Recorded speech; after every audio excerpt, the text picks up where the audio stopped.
We are working towards a YouTube partner, and it has all of our episodes broken down. We've got the live versions, as well as we try to bring it down to about an hour episodes, because listen, not everyone has time for longer form videos. So if you would like to go and drop a subscribe, it really helps the channel. Additionally, you can also check out our Patreon as well.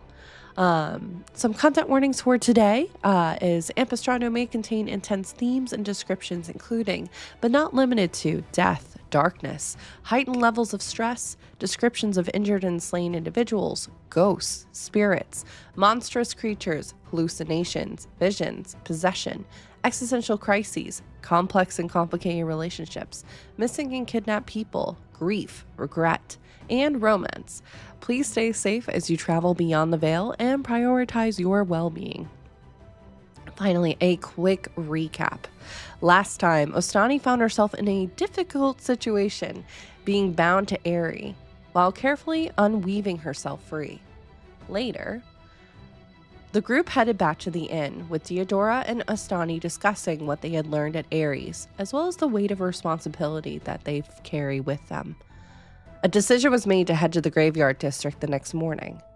As everyone slipped into dreamland, Theodora resumed the trials of attunement and gained some interesting information about one of her teammates, also while passing the test. And that's what you missed on Ampistrano. So, players, are you ready? As ready as we're going to be, I suppose. I mean, I was today years old when I realized we were live on YouTube, so like, no.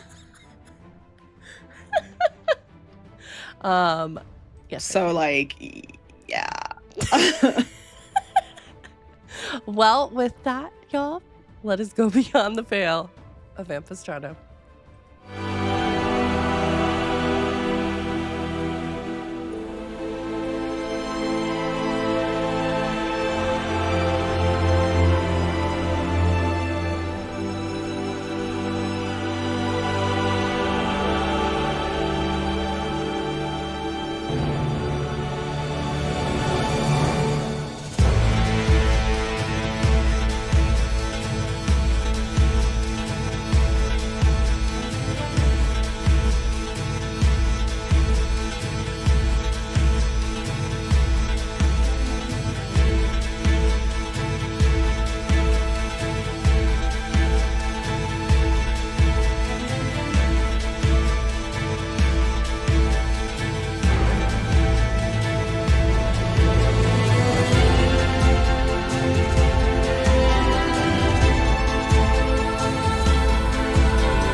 Welcome back, everybody.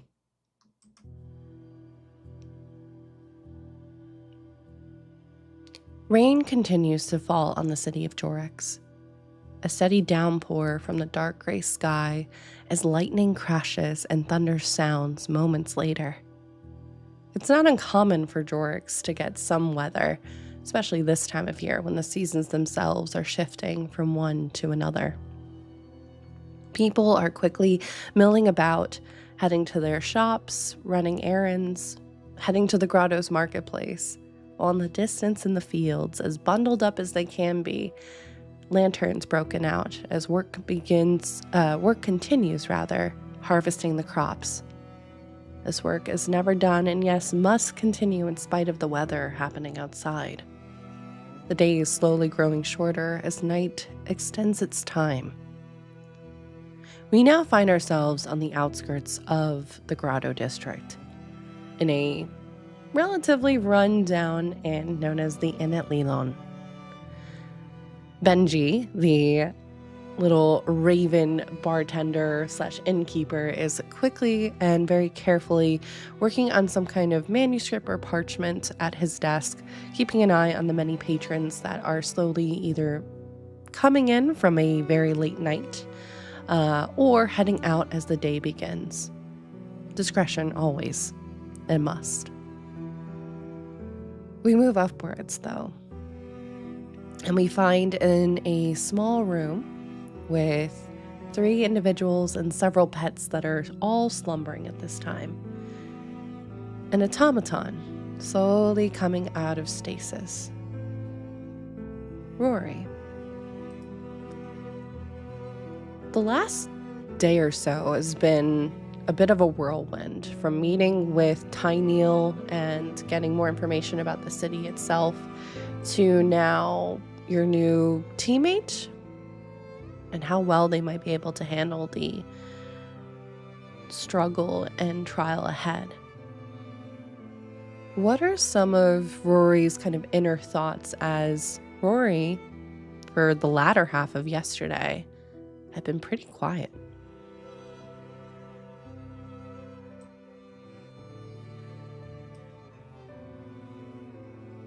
Our recent meeting with Eris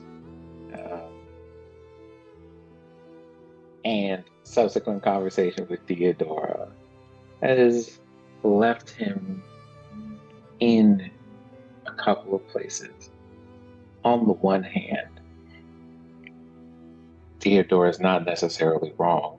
People have to get experience somehow, and sometimes the way that they get that experience is running into really rough situations and having to find their way through it. And Theodora has to remind him to give people the room to do that. On the one hand. On the other, it is also not unknown to him that some people have paid some pretty hefty costs in the process of finding things out. It took his sister, now currently twice. It took her partner. It almost took Blackstone. Friends have come and gone, and it's one of those. Today might be a good day for him to talk to his son and be like, hey, how do you feel about all this? And if this is something that you truly want to do, then I am going to say nothing else about it and just kind of, we're just going to have to be a team and figure it out together. But I don't know. For him, I think the thing that he doesn't know does Asani understand what she's about to walk into?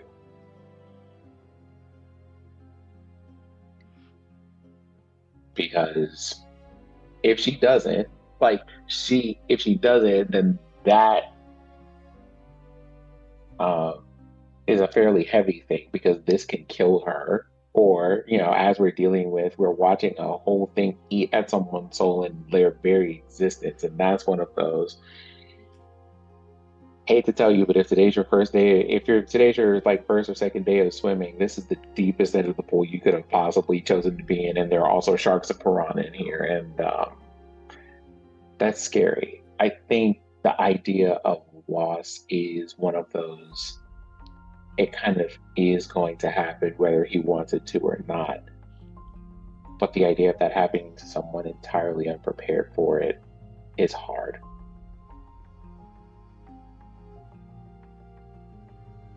All of that kind of weighing heavily on your shoulders, almost along with the cape that you wear, the cloak.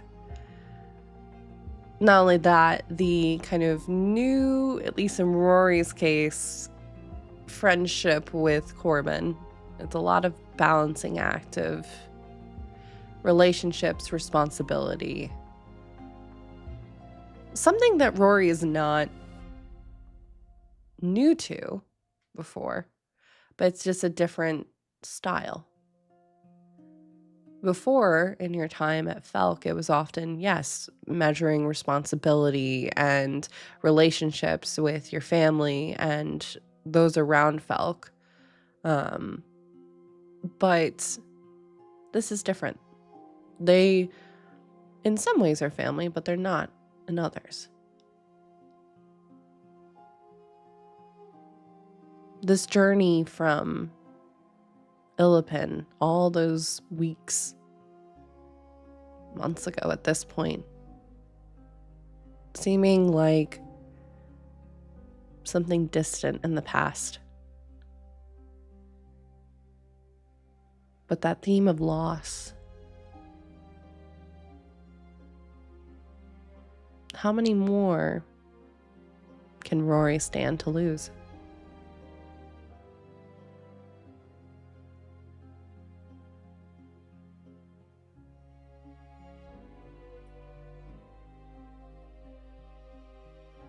I don't know if he even knows that answer, but the one thing that he does know is that he did at least promise one person that when they came back, that their friends would be okay. At which point, 3 of them have since gone on to different adventures, and now there's Theodore left and a new person, and so they're just kind of the mission parameters were protect people and make sure that they're okay and they're kept alive. So we're here. As your thoughts also turn to kind of the day's ledger of what you all are going to be heading towards, the conversation about heading towards the graveyard district, the cemetery. Why don't you go ahead and roll, based upon that fact, a history check for me? Let's roll a check historically. Okay. And to give some time as you're rolling, this is kind of measuring Rory's knowledge and Blackstone, since Blackstone was the one that was more so around during this period. But their knowledge of the graveyard district, the cemetery district, and what they know of the catacombs beneath the city. Because granted, Rory and Blackstone have not ventured into this portion of the catacombs, but you have some familiarity. You've been down there before, just a different part of the city. Okay. That roll was a 10. Okay. With that knowledge, you would know that the cemetery came first, with the district around it coming second. It was a plot of land that seemed to be more resilient. So, meaning not great for farming, for instance, or perhaps building a lot of structures. So, based off of the very limited knowledge you may have, might be a little bit more connected to one of the way lines, either to the Vale or perhaps to another realm entirely. So the cemetery itself came first, the structure around it marking, and just because of the influx of citizens and people wanting to get a fresh start, especially in a city, a sprawling city, just like Jorix is. Before even moving to the Strand, people were moving there. Typically, it's Temple and Cloudtop District are usually the most wanted. Erudite quarters, then the Grotto, the Naval Yard, etc. And then typically it's those that are living in the Graveyard District and then the Strand, in terms of if you're looking economic structure within the city. The homes in the Graveyard District are about as old as those in the Strand, but they're a little bit more well kept. But they're also a lot more congregated together. It's not uncommon for some of these homes to on the opposite side, where normally a backyard, for instance, would be, instead is the border of the cemetery itself. And there might be someone's headstone on the opposite side. Some of these homes are literally staring into the cemetery itself. That realm of death never quite leaving them, as they are also living day to day. The catacombs, as you had been aware of up until the news that came out yesterday with Aerie, there had been rumors about a catacomb entrance, but it oftentimes had been flavored almost like a bit of folklore or like a scary tale to tell children before they go to bed, of like, be very careful, or some kind of monster will get you if you're not behaving well enough, or something like that. One had not really been spotted. There are markers of the catacombs all over the city of Jorix. I would say, Rory, you're probably aware of about 6 of them, but there's more. They are found in the backs of taverns, the backs of homes, in the middle of the street. It's as the city expanded, it also outwardly in the surrounding area, it also expanded downward. Based off of that 10 as well, you would know that a lot of the kind of crime syndicates are known to use the catacombs as a network as well, for hatching plans or, passing along information. Benji sometimes has a little bit of information about, what organization might be moving through, dubious or not. But the catacombs, much like the city of Jorix, are alive and very much used, but it's oftentimes with a warning. For those that usually come down there, don't always come back up. They're very dangerous. It's a maze. There's no maps out there that have properly plotted out what the catacombs look like, because it's almost like they're ever shifting as portions of the city are also falling apart. That decay rotting downwards, which is ironic considering the catacombs.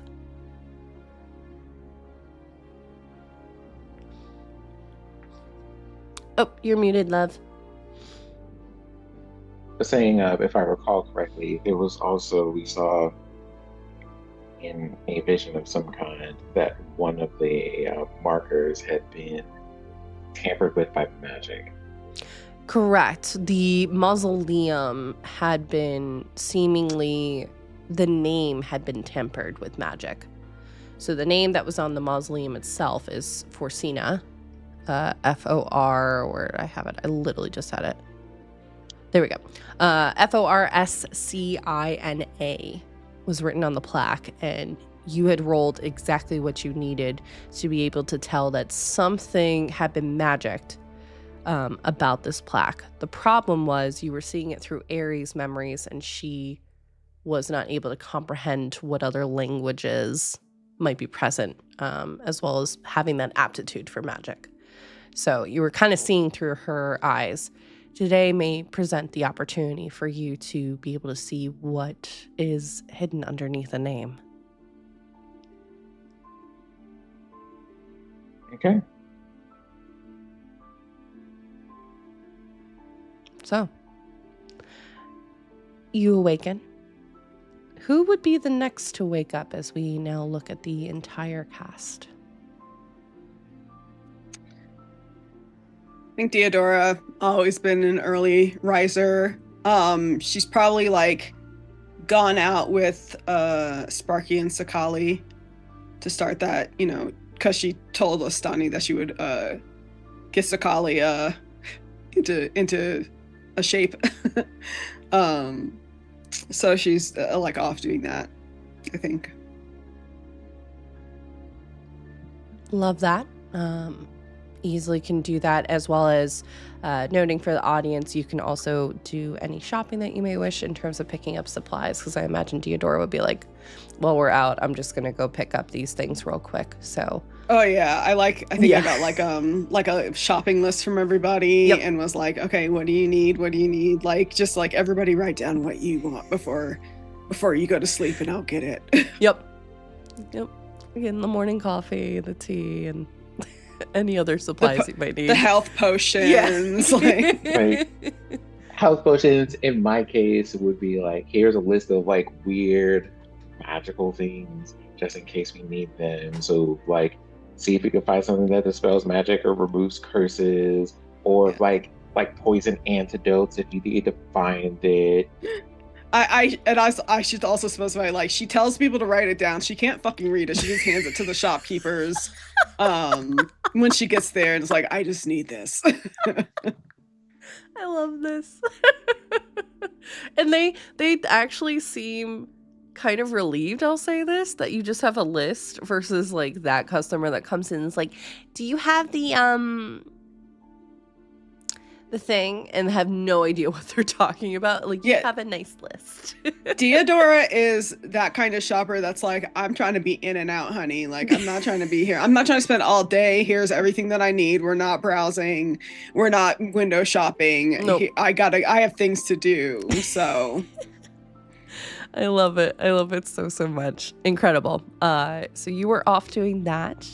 Astani, what are you doing as you awaken for the day? Typically, Ostani would be the one who wakes up at, not even wakes up at sunrise. They're awake at that time for the sunrise ceremonies. But I think this is the first time they've fully slept. Maybe they woke up in the middle of the night, and as part of their rest, possibly in their hands or their smudge marks on their fingers, they wake up with their sketchbook of constellation and stars, and they have been stargazing for a couple of hours to just find time again. When they think of Sakali and their spirit just bouncing from everywhere to everywhere, they just think of nebulas of like glowing stars. So they're just, if they saw like a red star through their telescope, they're sketching it out to see what it could look like if it was close by. So they woke up, still have that on their bed, and they're just, this is the latest I have ever slept in. Yep. This is new. And has that face of, where am I? What day is it? Oh, it's the same day. Okay. Got it. Okay. what year is it? It's like when you take that hard depression nap, and then you don't know if you've like maybe teleported to a different century, like Rip Van Winkle style, just like what the fuck? Slept for 1,000 years. Yeah. You can go ahead with that. To explain to the audience, because I think we do have some new viewers, we use a system called Spirit Points, which grows with you as you level. And you're able to use them in battle for healing, for spells, for attacking, for shielding. But it does come at a cost, and it is essentially another hit points meter. But it doesn't reset after a long rest. Each of the players have to choose a meaningful task that they need to do in order to rebuild those spirit points. So this is Astani's task, and let's see what you rolled on a d20 to how many points you got back. 16. Okay, I think that puts you back to full, correct? Yeah. Then perfect. You are probably feeling a little bit sore, your mind a little bit tired from yesterday, but I think that conversation that you had with Deodora, as well as just Astani's drive as a whole, correct me if I'm wrong, but that eagerness to show that you can do it, that you are capable of this, you can handle this, this is not going to be too much for you. I think they are the watcher they've dealt with horrible life, disastrous things, and then to see the end of all things and, throw anybody, especially someone who works with spirits and ferrying them to the end. They found their stable ground after misstepping and just questioning where they would help in this situation, because this seems like an impossible task. Yeah. Yeah. And then talking with everyone the previous night made it feel less impossible. And that was just enough for them to get up in this morning and make a plan. One little plan at a time. I love that. Theodora, as mentioned, has out the door, leaving you and Sokali along with Rory and Corbin in the... No, Sakali is with Oh, me. Sakali's with you. Sokali's with you. Thank you. I was like, wait a minute. Take that back. So, yeah, leaving you and Rory and Corbin in the flat alone. Good morning, Asani. Morning. How are well. you feeling? Good. I've done a bit of sketching, and the tea last night definitely charged my nerves. I was awake a little bit, but went out like a light again. It was wonderful. Where's Sakali? Training. Oh. Morning training. That sleepyhead. Wow. Well, Theodora is is a trainer for the best of every creature there is, or at least as far as I've seen. So, if you don't mind, I would like to ask you a question about your recent experience with Eris. How are you feeling spiritually?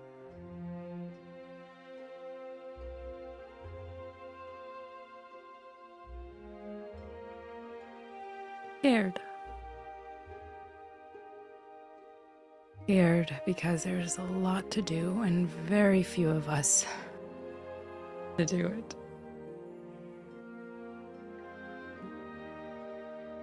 But definitely not swayed. Oh, thank you for your help in there.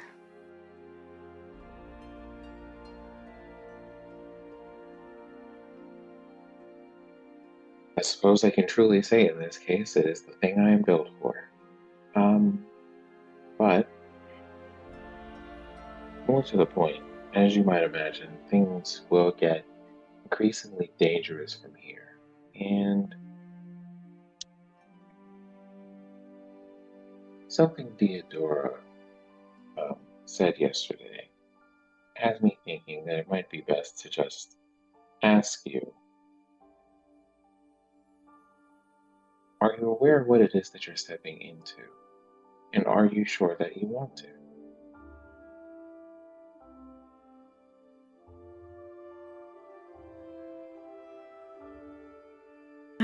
I don't think anyone could answer that question. With the amount of expertise I have, you'd think the answer would be yes, I know what I'm stepping into. But the truth is, anytime I step into the veil, and the waters take me and pull me under, I have to find my ground again, and that is what I fear would happen here. An unknown situation will come up. I will have to confront it. I will feel unstable, and then I look to myself for strength. So no, I don't know what I am stepping into, but I know I'm stepping into it with my whole heart.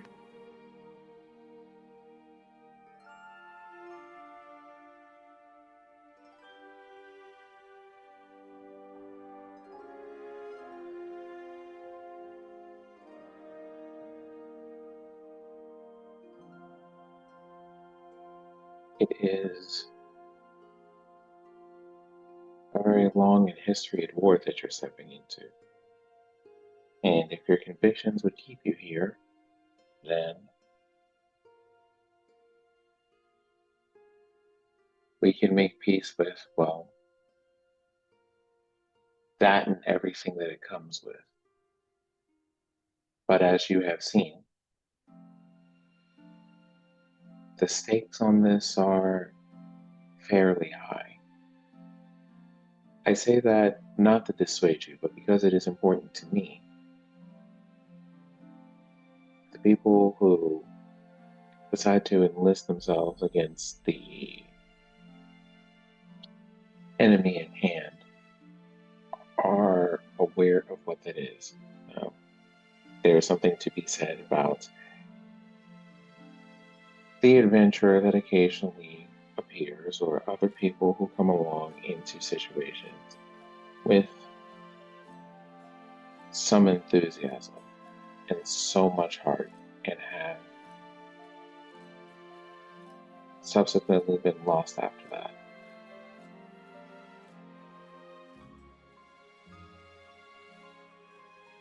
Then again, maybe in some ways this is just as much about me as it is about me making sure that at least you're aware. There's a lot of danger out here, some of which are still unknown and that we have yet to discover. So,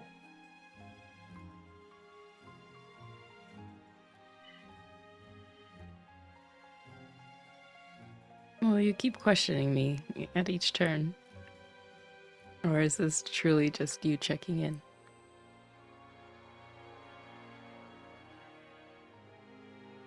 I don't mind it. I won't mind it. I mean, well, I suppose the check-ins will be a little bit more frequent, but with time, the questions will be significantly less. Well, unless a scroll is involved, then there will be definitely more questions. Or machines. And or cooking recipes. oh, that I would not mind at all.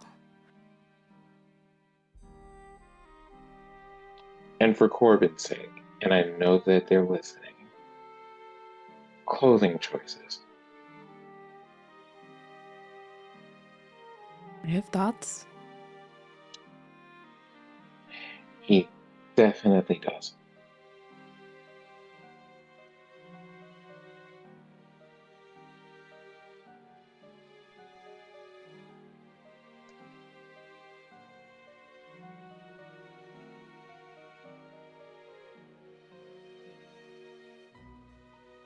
Asani just hides that smile behind like their hand, like this went from here to here. And even as they get up to kind of get ready, for the day, there's just a little like tap in their step of this.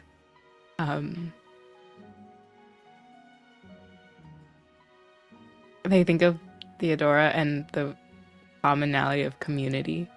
And when community is like, I just want you to make sure, even if it's for me, and that makes her heart light.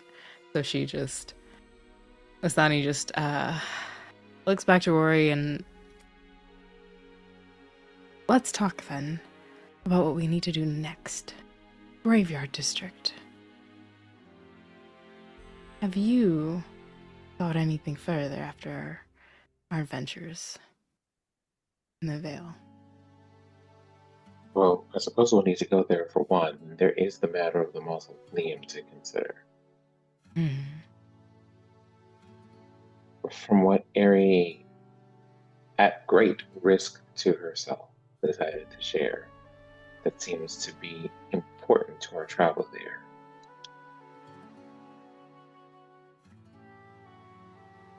I really should have asked Theodora to pick up something for the undead. I suppose I'll have to invent something along the way.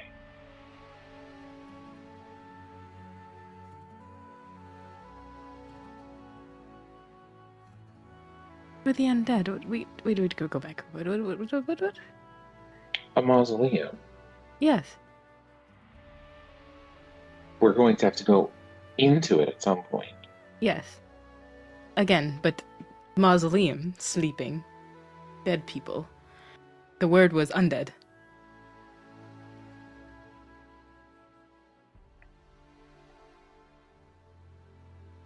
The And dead do truly not- imagine, like, if Ostani was walking away, you just saw the 4 centaur feet come back, like, double take, like, what?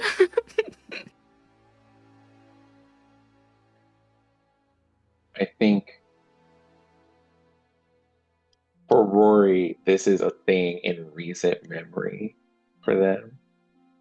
Well, in as much as it could be recent for them specifically, but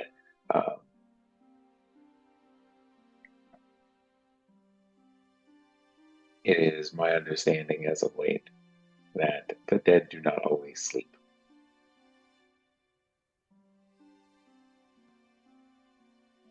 But sleep is so good, why? Oh. Honestly, a good question. I would certainly prefer it if they were, but I think we should be prepared in case they are not. Oh, well, I can prepare something for that. They have on them their bells, and they'll start putting together their, like, a little bandolier of bells of, like, different notes, and you can see one of them is really heavy and the other one's, like, really tiny, almost like the size of, like, a little acorn. And they're trying not to make it sound, because to them that is, like, what helps the spirits, like, lull them back to sleep, kind of. So they're putting that together and, like, strapping that around their waist to get started, and just slowly, one by one, like, naming them as they put them into their bandolier. What are these for? These are for weaving, typically.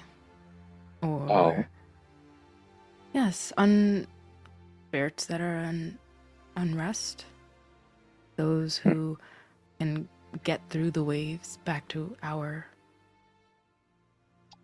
You said this was for weaving. Yes.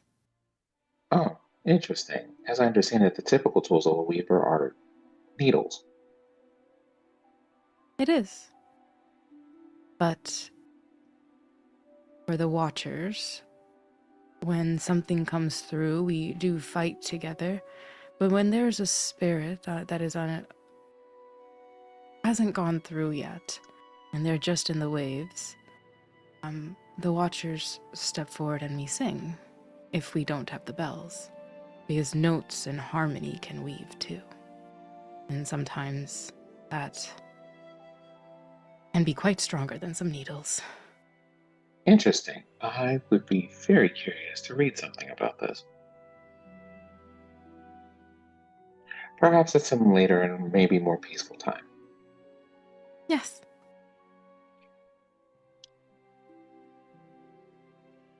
And probably around this time is when you're coming back, Theodora, from your errands, training Sokali, spending that time with Sparky as well.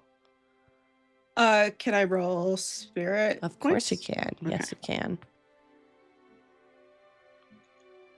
8. That's not terrible. That's One year I will get back to full spirit. My full spirit score 1 year. I was gonna say you should be up pretty high. I'm like 6 points off from being full, but I know you, so I'm not gonna hold on to that. You know what? Happy holidays. You can go ahead and replenish. Oh my goodness, it's been like 2 whole seasons since I've seen the number be full.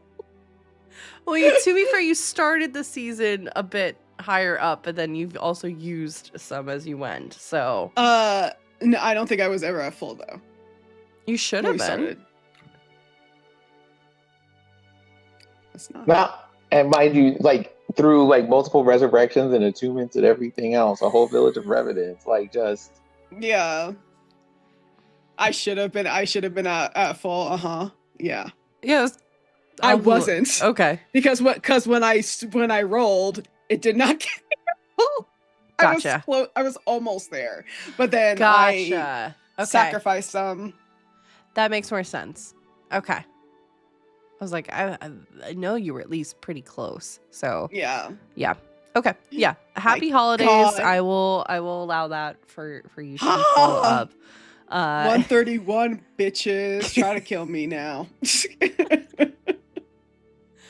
But Theodora coming through the door a bit wet because of the rain still happening outside. Sparky immediately shaking their fur. I low-key also do. Love it. As the group, you are all reunited together. Does Sakali also shake the rain 1,000%. off of their fur? Yep. It's like, I think the three of us do it like almost at the same time. It's like, oh. Lamia. But yes, all three of you can do that if you wish, and the day is yours. So.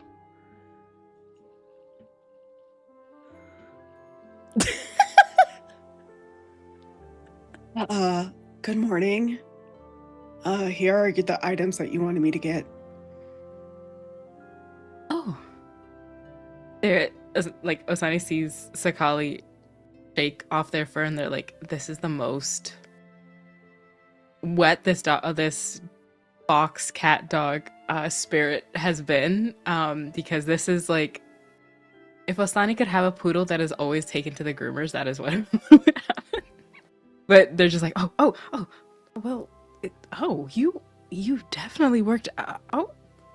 You are not jumping up already.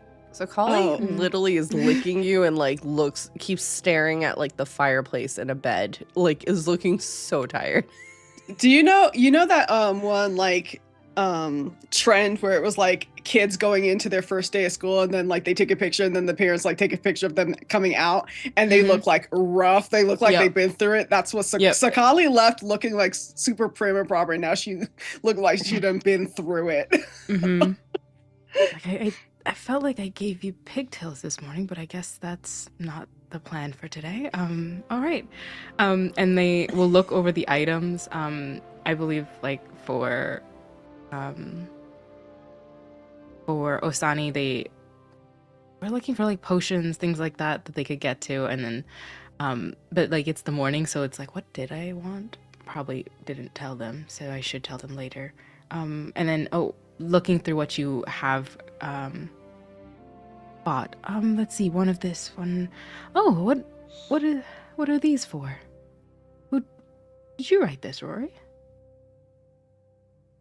I think when I hand them the bag, I also hand the list over, just to verify, because I just like kind of trusted the shopkeeper to give me the things that I need. Like, I'm like, half of the stuff I'm just like, I don't know what any of the, like, I know what a healing potion looks like. I know what some other potions look like. For other stuff, I'm just like, I don't. Like, if it was like herbs and stuff or like roots or whatnot, like I would know just because I grew up in like the wild. But like everything else is like. Yeah, Osani's just doing the thing like after you order Taco Bell, just making sure that everything's in the order. Yeah. Oh yeah. You before you pull out of the drive-thru, you gotta check just double in check. case. Yeah. Mm-hmm. Are the fries in the bag? They better be in the bag. Yep.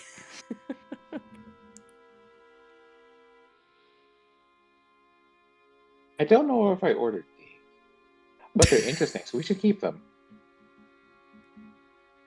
Okay. I like how vague that these are. So it's like, I don't even know. Like, it's like, it could literally be anything. This is feeling like like the wild card in Uno. Like, I'm going to pull this out. It's the thing we were all talking about that we all know. I don't know what this is, but then in a like critical moment, like, it's a +3 vorpal sword, bitch. That's what it's feeling like. That is the, like extremely weird, like that is like an immovable staff. How, like what a wonderful time to have this very convenient thing. Sure. Okay. Noted.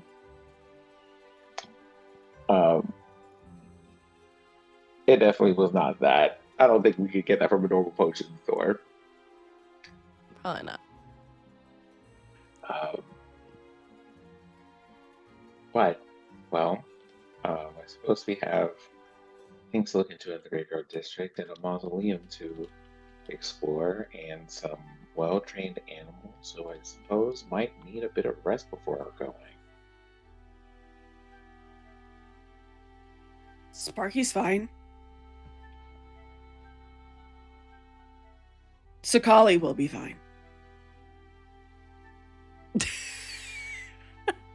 What's your face of like, huh? It is best that they get used to this now. There won't always be comfort and warmth. There is Rory's attempt to I think offhandedly hide a bit of a chuckle. Like the smile is warm because it's just like Theodora being disciplinarian pet parent. There will be time for cuddles and treats later, but now the training is now. Mm-hmm.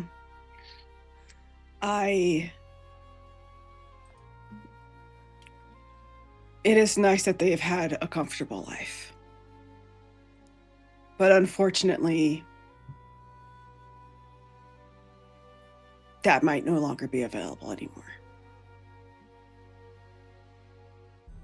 Well, I would imagine that as every parent does, let us do what we must do to allow them to hopefully resume living a somewhat comfortable life.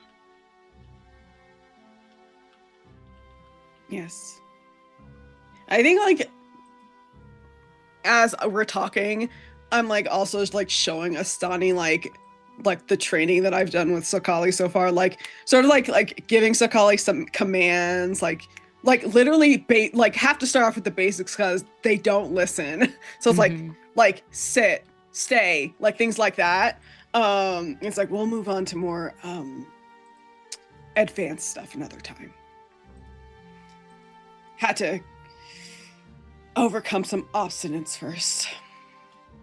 I'm sitting here and I'm listening to this casually and being like, I hope Ostani is also picking up tone here because that's going to be important. Yes. Mm-hmm. Astani's like, my baby. My baby. I know I complain about you being lazy, but oh, now that I see you're going through it, oh my god. Yeah, they're just like, your poor little legs and your little wheels. They're holding it all together, but you can see it in the eyes where it's just like, oh my god, you're so talented and yet so strong. Just a brave little soldier. Sakali or Asani's gonna be like, we need to go out shopping again. I'm gonna buy Sakali full plate armor. Yeah. A full plate armor and then the cutest little treats because you had a big day. Fully a fake creature doesn't need the armor, can just be resummoned again, but they're still getting armor. So why not? Why not? Mm-hmm, mm-hmm. This just makes me miss Biscuit because I would 100% do this. Aww. I would. You have to dress the part. Yeah, I would also. You do have to dress the part. I would also do it for Prince, so.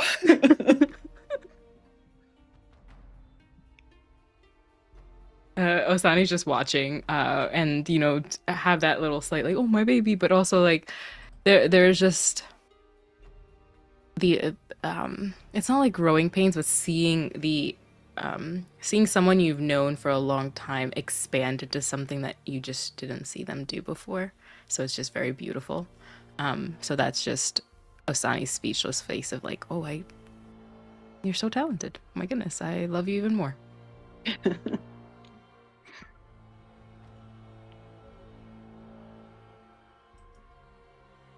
Well, you two were very busy, and thank you again to you. And looking down to Sparky, I know you must have been working hard as well. He has much to learn, so I'm glad that the morning is filled with, and they just like boop Sakali's nose like lessons. So, do you nodding feel fit off? To just sleep? It's okay. we want to go now? Why are we whispering? Oh, I see. Baby's asleep. Just gonna cover his ears. So he just curls in, same spot they were in a couple days ago as you were heading to Tiny Hills, just assuming the position for the day. Mm-hmm. Theodora starts to say something, has a moment of just like awareness. Just like, and I think you could probably just read in her face that it's just like, they can sleep for, like, in her face, it basically was like, they can sleep for now, but they're gonna be awake soon enough, so it's fine. like, ain't no way the graveyard is just gonna be fucking quiet. So, it's like, okay.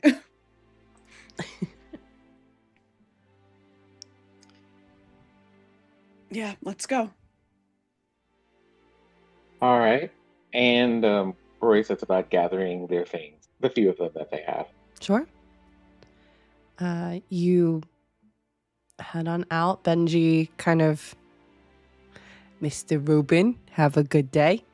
You hear as you are exiting the building. Oh, remind me later we need to talk. Nothing bad.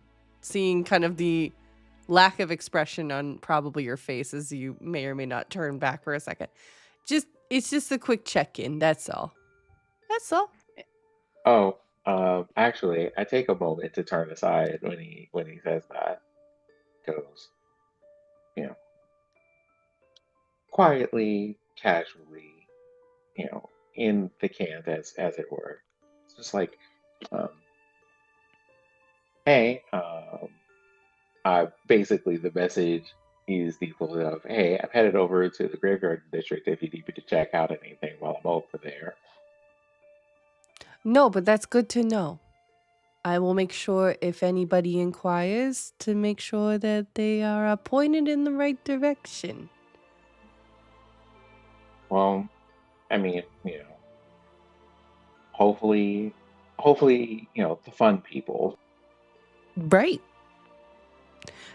Though I tend to wonder what your definition of fun is, Mr. Rubin.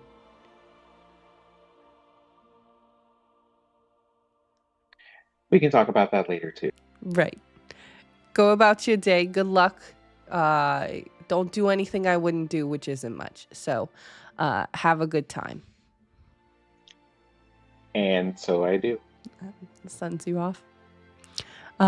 You all walk through the streets of the outskirts of the grotto, not as well kept as where you all were originally staying, as you had just entered in and were staying at the previous inn as well. You can see that there are dips in the road itself, so in some spots there actually is some flooding that's kind of happening. So having to divert or hop your way around kind of the muddied, watery paths. But it doesn't take you long before you reach the archways that are so distinctly separating each of the districts from each other. So close, but yet still so far. Finding yourselves within the graveyard district itself, which you can see is relatively small in terms of the amount of houses. There is a bar that is known to be in this area as well, which Rory, you would know about as well. That's been around since the cemetery started to be in use. So a very long time. It's definitely one of those dive bars, but a point of interest if you ever decide to stop in. But a lot of these homes that you're seeing that line the massive gated square, varying in size. Some almost smushed together and barely a few feet across, while others are looming large townhomes of stone and iron. The centerpiece being the cemetery itself, enclosed behind homes and a massive gate and wall that separates the two, a boundary of life and death. The gate entrance, there are several, but the one you are coming in on is the main entrance. It is currently holding a small attendant. Looks to be another one of the automatons that are in the area. Not like Rory. Again, very measured in its movements, robotic. On during the day and during the evening as part of the grave keepers who tend to this cemetery. Gravestones dot the green, some attached to the very backsides of homes, while others alone, stone pillars standing against the rain. On some of them, you note that there are what appears to be almost these grated cages over top of them, seemingly freshly placed, probably within the last couple of days. They're not on everyone. I would say probably every 2 or 3 rows of graves, you're seeing them on maybe a couple, 1 or 2, probably more of the fresher graves, I would say, as you are kind of milling about. A massive chapel sits within the very center of the cemetery, a large pillar of stone and ivy that looms over the cemetery. You can see that several windows are overlooking from the stone itself, along with several tents that have been placed just outside of the chapel. You all are making a beeline for the mausoleum, correct? I think yes, but also moving carefully, you know, just in case. Like, we only know about this mausoleum, but we don't really know about, like, if there's anything else afoot in the other, like, grave sites or whatever. So Sure. If you and then go on. I'm so sorry. I just wanted to can you repeat what you said? There's like fresh graves, and what's on top of the graves? Just flowers or something? They're called mort staffs, which are basically Mort like these graded almost cages that are placed over a grave. Typically, a lot of the newer graves, Mhm. they were used. They have a couple different names. So mort safe is usually the typical name for it. If you would like to roll a history check for Theodora, you're more than welcome to. Or an investigation check, I would also allow. Wait, what is this to do? It's just I'm describing what the kind of structure is. It's basically like this, almost looking like a cage over top of a grave. It's made of metal and iron. Yeah. It just because I was asking for myself because I didn't understand what you had said. Sure. But is this like, is it, so I Googled it. So is this anything different from what it is in real life? No. Like, is there another purpose for it? Okay. No. I was like, is this supposed to like keep people from like, if they like somebody like necromants, then they can't get out? Correct. Yes. Like, or also it's like meant to like keep the graves from being disturbed or whatever. So yes. Okay. Correct. Yeah. So for those of you that don't know, yes, that's exactly what Fair mentioned. That's the if you need to Google it. But it's to help deter any body snatchers or hey, listen, Erudite Quarter is not far off. The School of Necromancy is not far off. College kids, necromantic powers may want to try and test out their magic. And look, there's a cemetery right there. Yeah. So this is to help discourage that. Stopping somebody from being Victor Frankenstein, not knowing how fucking rotting bodies work. Yep. Moron. Anyway, that is a rant for another time. Yes. So that's exactly it. Like I said, they're not on every single one. It's on seemingly the fresher. You can tell from, I would say, Theodora, from your passive perception, and really anyone's passive perception, that the grass and the dirt is more kicked up than the other ones that are more settled, even in the rain and the weather that you're experiencing. I guess one thing I do want to look at these like fresh graves with these safes on them. Sure. Is like well, I can't fucking read. I'll ask somebody else to do it. Well, you can always check. There might be more than just regular words written. You don't know. True. Yeah, I'll take a look just because I want to know, and I'll also ask like my companions to look too. Yeah. Mm-hmm. Just in case it's like, you know, because I don't read written words. But I just want to know if any names that we've been told are on any of these tombstones. None. I can answer for the party. Okay. None. Okay, just wanting to know. You do recognize some names, but they're not ones that are holding the mort staff. They look almost like family plots, if anything. Mhm. Not disturbed. None of the family plots have been disturbed. No, because a Okay. lot of, at least in the area that you're in currently, is more of the working class. Yeah. You haven't run into nobility. Typically have the mausoleums and that kind of thing, but Right. Okay. the plots and stuff, no. Not disturbed, no dirt overturned. I mean, people have definitely been in here walking around, but whether that's to pay their respects or something else, it's a little bit harder to kind of tell. Looks like at least with... Sorry, I had the name and then I scrolled. So many NPCs.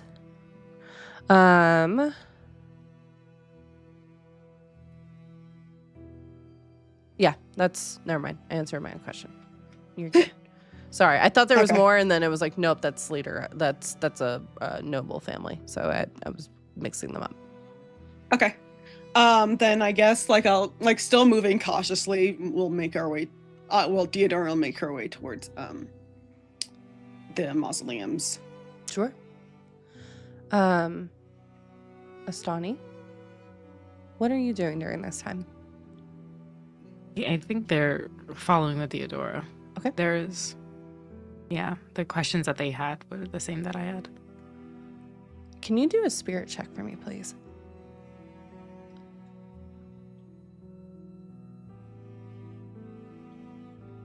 Ooh. A 19 plus 4? Okay. 19 plus 4. With that, you can feel there's a lot of spiritual energy here. Both the veil is very much present, but you also get the sense of something else that's more similar to what you were experiencing with Aerie. It feels almost like a shock goes through your system of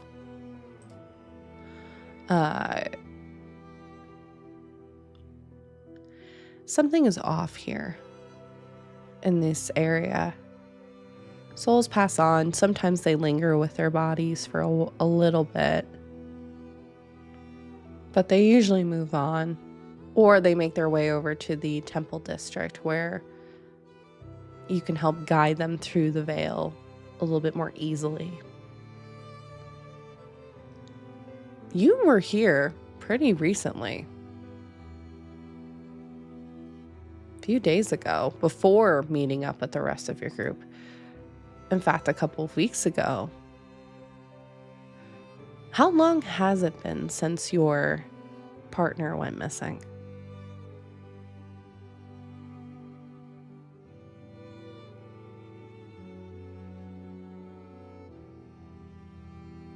It's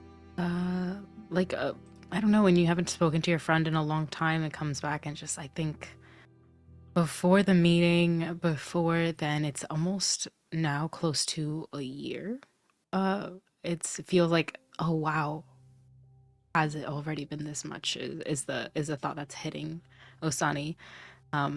This was their friend, their other, as and I'm forgetting her name because they were hating on Ostani.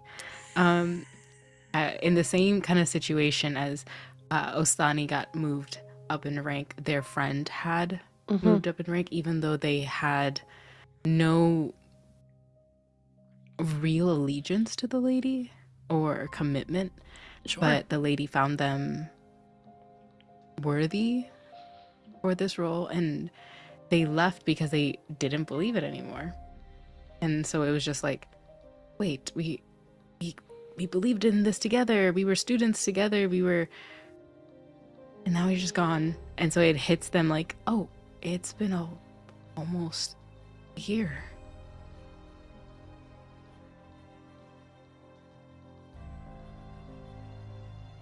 I think for a moment, as you're kind of processing that too, the footsteps of Theodora walking with Sparky shift, as does her silhouette slowly shifting to that of the partner that is no longer with you right now. always walking ahead.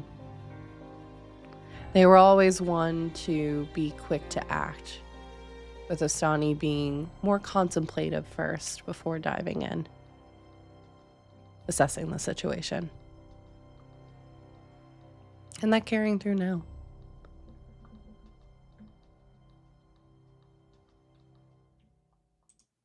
A shudder. And I think Theodore could see this, just these eyes, they're just saying, "Oh, what am I stepping into?" But Ostani still like follows them. It doesn't have to be said that everything that, like this, the veil, everything that is open here, like it's present. It's just, this is what we came here for. So they just keep walking forward. And you continue forward. Rory, what are you doing during this time? Using my class features, specifically the one that helps everybody get to places as quickly as possible, because they know like back ways, sideways, and alleyways, and all this other stuff to get from point A to point B. So I'm absolutely going to use that and keep an eye out for, something that looks either pointedly specific or unusual based on the things that Aries said. Sure. And, watching the party, but also keeping in mind the many things that both Blackstone has said to Rory and Theodore has said to Rory about, like trusting and believing in people and just like letting things happen as they do. Love it. Eventually, all of you find yourselves over by a large structure that's seemingly outside of another kind of walled up portion of the cemetery itself. Circular. Looking to be probably between maybe 50 or 60 years old. It's not as old of a structure as a lot of the other ones are in this area. For those of you with a passive perception above a 14, looks like this was built later. So likely a crypt is buried is underneath, and then someone placed a mausoleum on top of it. Circular in structure, Gothic in style, reaching up towards the heavens, largely boarded up except for this one door, which has a window with a grate in it, which is looking inwards, but all you can see is darkness. The nameplate on the side of the mausoleum itself shows the same name that you saw in that vision, Rory, Forsina. Clearly written. I would say for Astani, and we'll start with you. One thing that you're picking up with your spirit sense, and you're starting to maybe piece it together a little bit more. There's scarring in this area. That's been present all throughout the cemetery that you've been seeing. Scarring often happening when souls that may not want to necessarily move on or move to a specific area try to leech and hang on to wherever they're currently at before being pulled elsewhere.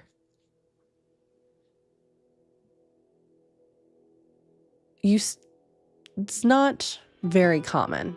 More often than not, and the way that you've been taught is to gently prod the soul to go in that direction, for them to choose for themselves. This looks like somebody made that choice for them. So you do see, it's almost like nail marks, claw marks in the dirt, in the stone. It's very subtle. Truthfully, Rory doesn't see this. Theodora doesn't see this. But because you have veil sight, you can see it ingratiated through. All of it leading towards this mausoleum. the very entrance, which at this moment looks locked. Rory, you are already keyed in that the name that's on this mausoleum is magicked. Somebody's hiding something here.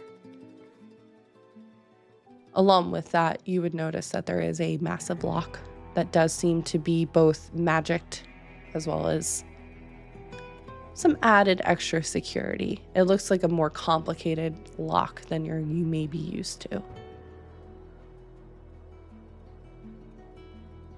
Okay, so the first thing I do is put on a somewhat large pair of indigo glasses.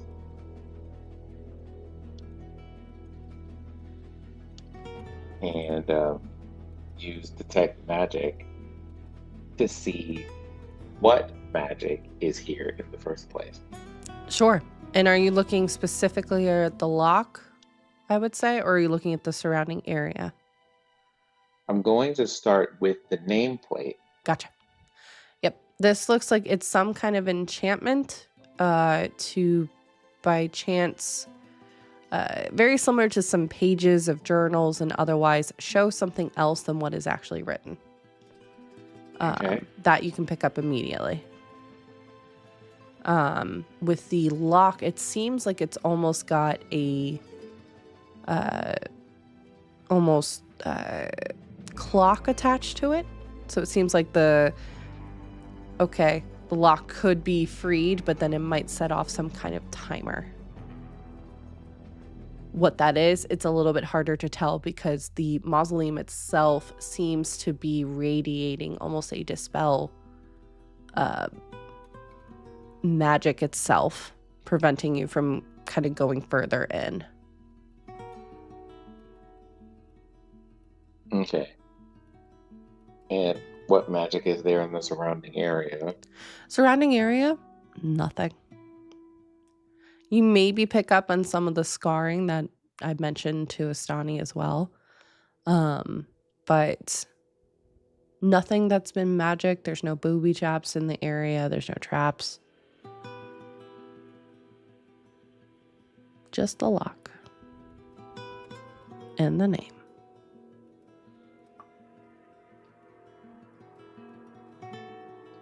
Okay, now having looked at those, can I insight whether or not these magics are connected to each other in some way?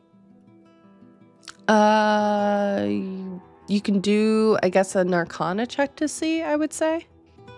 Because I don't think you can necessarily insight the lock, but we can definitely do some kind of investigation to see if maybe they're linked. Okay, that is a 27 on that Arcana check. Okay. No, they are not linked. Seems like it's a puzzle slightly for the name and a puzzle slightly for the lock. But triggering one will not trigger the other.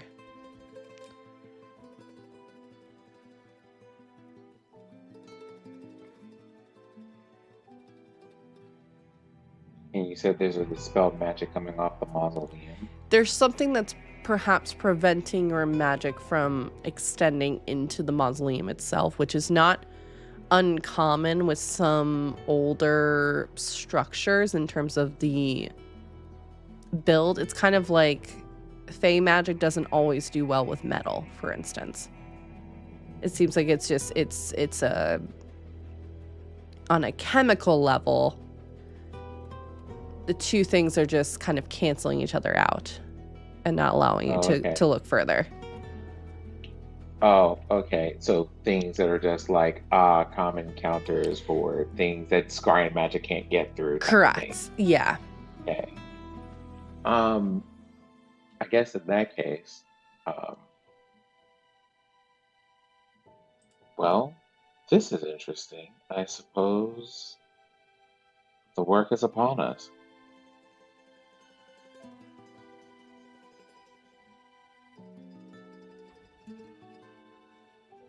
Oh, sorry, I should probably be a little bit more descriptive than that. This is the nameplate that we're looking for. There are several layers of magic here. This one, pointing at the nameplate, this one just prevents people from reading the name that's actually here.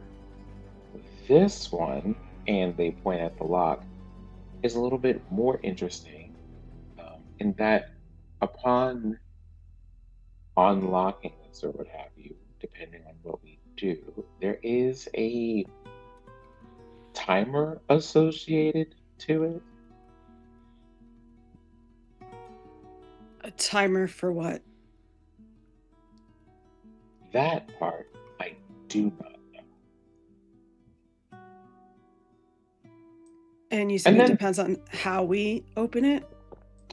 Yeah, it seems that whoever built this is a fan of puzzles. Oh, and then there's also this, and I just slapped the side of the mausoleum. What up? Okay. Please This be is more. just- Okay. This is made out of a material that prevents scrying, so whatever magic you would use to try to divine what is in here does not penetrate the material. A very peculiar thing, I suppose, but not, I guess, not incredibly. I'm supposing someone would have to be at least somewhat rich or affluent, though, to build something that could prevent scrying magic from being used on it. Oh, you're muted, Mots. Stani just rolls their eyes at hearing that. Just okay. Yeah, I think Theodora at the same also rolls her eyes. This is like fucking magic bullshit again. Okay. I Chop suppose off the there's that, but- spellcaster's hands. And make Well- sure, what we have here is apparently someone spent a fair amount of money at some point in time to keep people out of their affairs. The extras here, though, are very extra, so I suppose we'll have to start with one thing at a time. And for that, and I pull out a piece of chalk, I'll need about 10 minutes. Great. Then Ostani kind of motions over her face. I don't call the gifts the lady gives me magic, so they'll do a class feature for Eyes of the Grave. Love it. Yes. And they're going to just look, focus mostly on the mausoleum really quickly, their eyes just turn white, and Eyes of the Grave kind of vibe.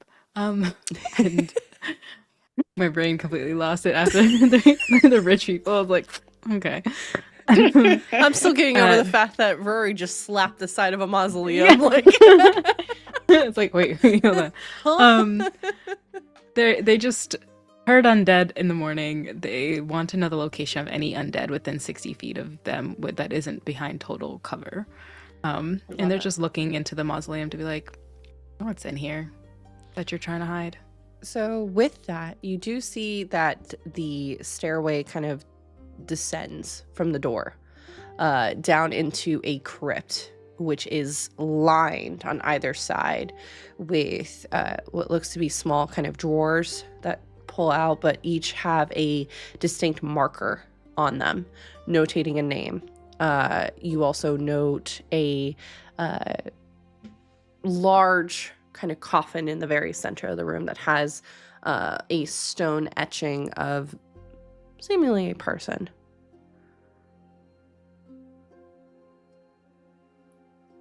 I'm sorry, seemingly what? A person. An undead person? No, stone face. This is stone. Okay. I was getting to the other half because I'm wording it very specifically since you are picking up undead, but it seems like it's dormant right now. Yeah.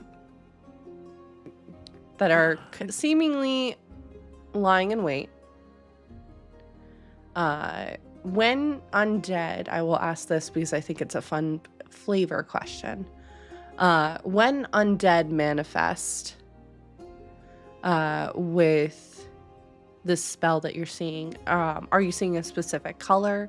Is it a specific symbol you're seeing? Is it them that you're seeing? What does it look like as you see 5? So Osani, and especially their cleric, the undead is like an insult to like the order. Mm-hmm. And so I think it is,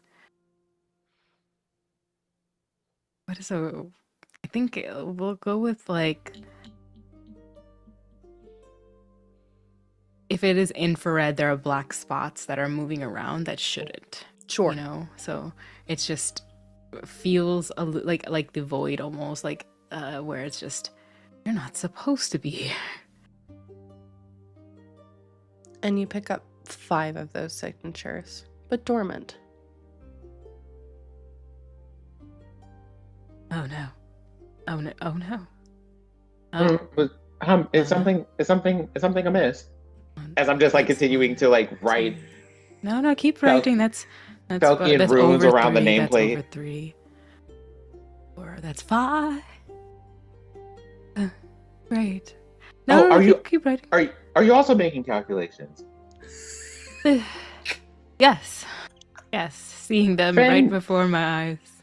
Fantastic. And what have you learned? As I continue to draw like a circle to like. Mm-hmm. And put all the Osani's roots doing it in together. like more spirit, and their eyes are completely white. They're just like this while Rory's writing actual calculations, and they're just 5. Very quietly waiting to trap us. That is what I see. Oh, well, I mean, we don't have to go in there. We don't. We do, don't we? And then Oh, as well, soon I as they mean- do that, the eyes turn back to normal, huh? At least We're not going in there. At least not unprepared. If we know that there are enemies lying in ambush, we need not walk into it as if we were not aware. Oh, I mean, of course. Yes. They're lying in wait to ambush us, but they can't ambush us because we know they're there. Yes. And I activate a dispel magic on the nameplate. Okay. For a bit of flavor, can you roll a d20 along with that? Sure. Just like a flat d20? Yep. We'll do that. And if you want to add your spirit bonus to that, because this is essentially your will kind of overwriting the spell. I think for flavor, it makes it a little bit more interesting. Oh, okay. So we're doing a spirit check. That spirit check was a 10. Okay. I'm gonna add an inspiration die. Okay.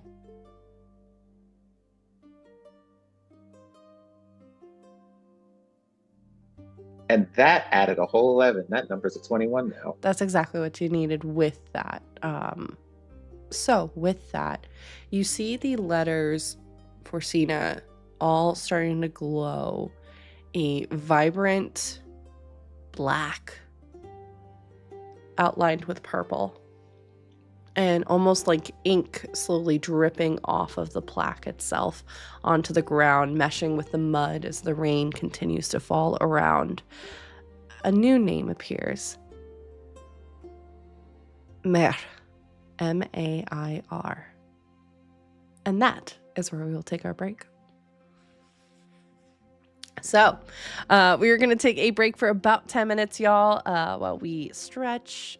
Go ahead, get a snack, take your potions if you haven't done so yet today, and we will be back more with Ampistrano in just a few minutes. So, see you all shortly.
Hello, everyone, and welcome back. We are going to dive right on in, as I know you all are all excited. I'm excited about what the group is going to be doing. If you are just catching us now, we are finding our group of adventurers have moved through the graveyard district, headed straight for the cemetery. They noted that a couple of them found that there was some spirit scarring, or spirits that had been forcibly moved from their areas of rest or contemplation or moving on, and their decision had been made for them. Finding themselves amongst a large mausoleum, which Rory quickly pieced together that seemingly magicked based upon the vision that he had seen from Aerie, with the name plaque out in the outside of the mausoleum, and that a lock had been set as well as magicked to set off some kind of timer if triggered. Rory focused in and was able to dispel the magic, revealing the name on the mausoleum of Mair, or Mair, which is where we are going to pick up. So,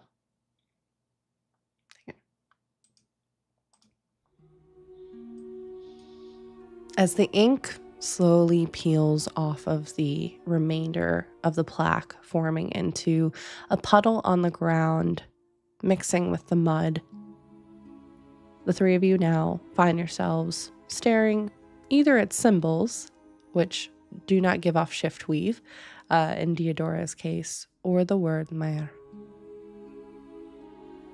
It's written in a clear text.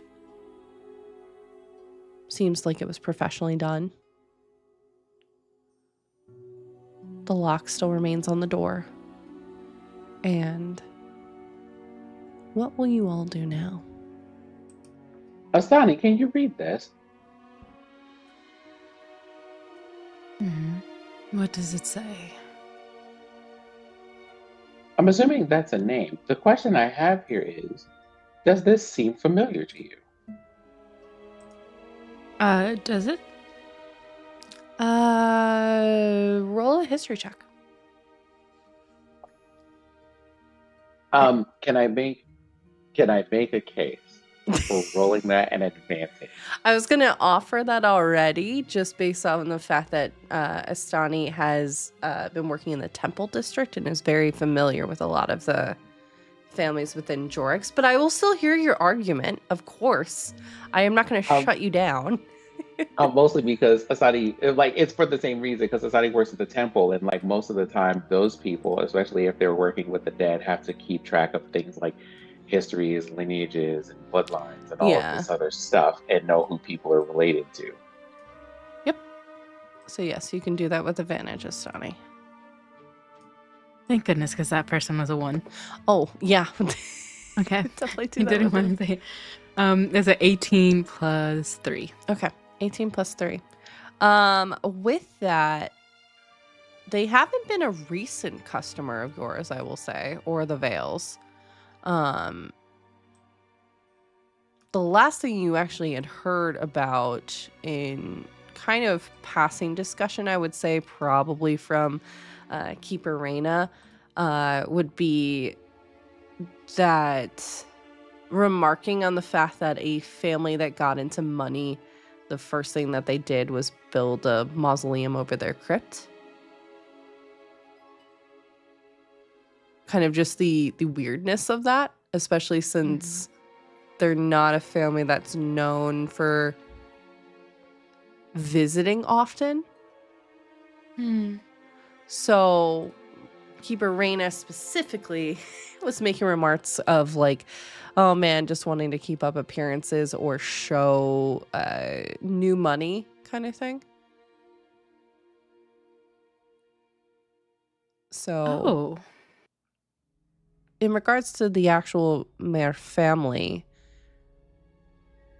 there's several of them within the city of Jorix, but they're not ones that make their presence very well known.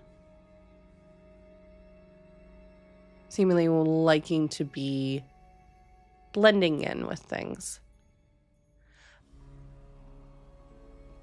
Asani kind of puts their hand over the writing, and voices it out loud.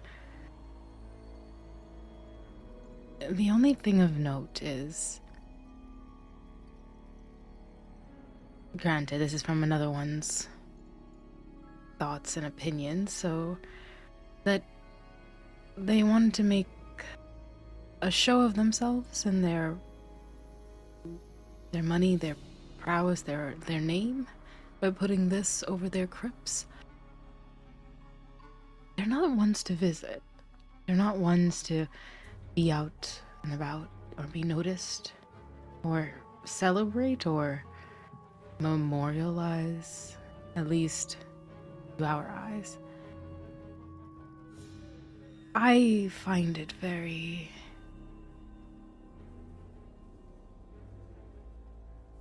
weird that they've put this on top of their crypts and, as you've said, made it from that material. As if they're trying to hide something. That, again, that's my thought. You're muted, Sam. Are we sure? Sorry, Fair. I was gonna say, are we sure it was them who commissioned this? The family in writing, yes, but who really signed the ink? I would not know. Yeah, because it doesn't add up. A family who likes to kind of keep to themselves, not really be out and about, but then you build something so noticeable. Yes. It is unusual, for one, and I agree with the both of you, for different reasons. In this case, there couldn't be a family that would be described as opulent that then takes the time to build something like this. Most people with that type of inclination would rather be seen being both opulent and alive and normally spend their monies on foolish things like trying to attempt immortality. This,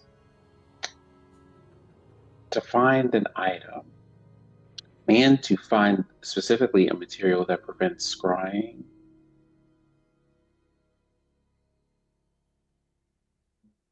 for the group of people who wish to be unknown, well, I suppose that's what the lock is for.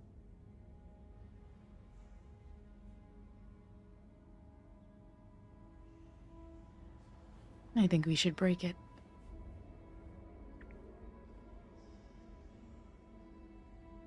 Not just unlock it. No. If what both of you are saying lends some actual, a weight to this hypothesis, then the one who...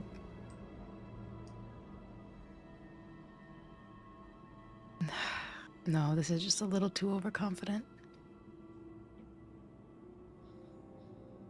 Well, either that or someone certainly does enjoy playing their games. Either way, let us see what I can do about this lock. Now, that being said, we do have a number of ways to go about it, and some of them are elaborate, let's say. I have a question. Yes. This is above table. With the lock, what kind of lock is it? Is it like a padlock? Is it like a bolt lock? Oh, it's like a padlock. Yeah. Okay, and then you also said that there's a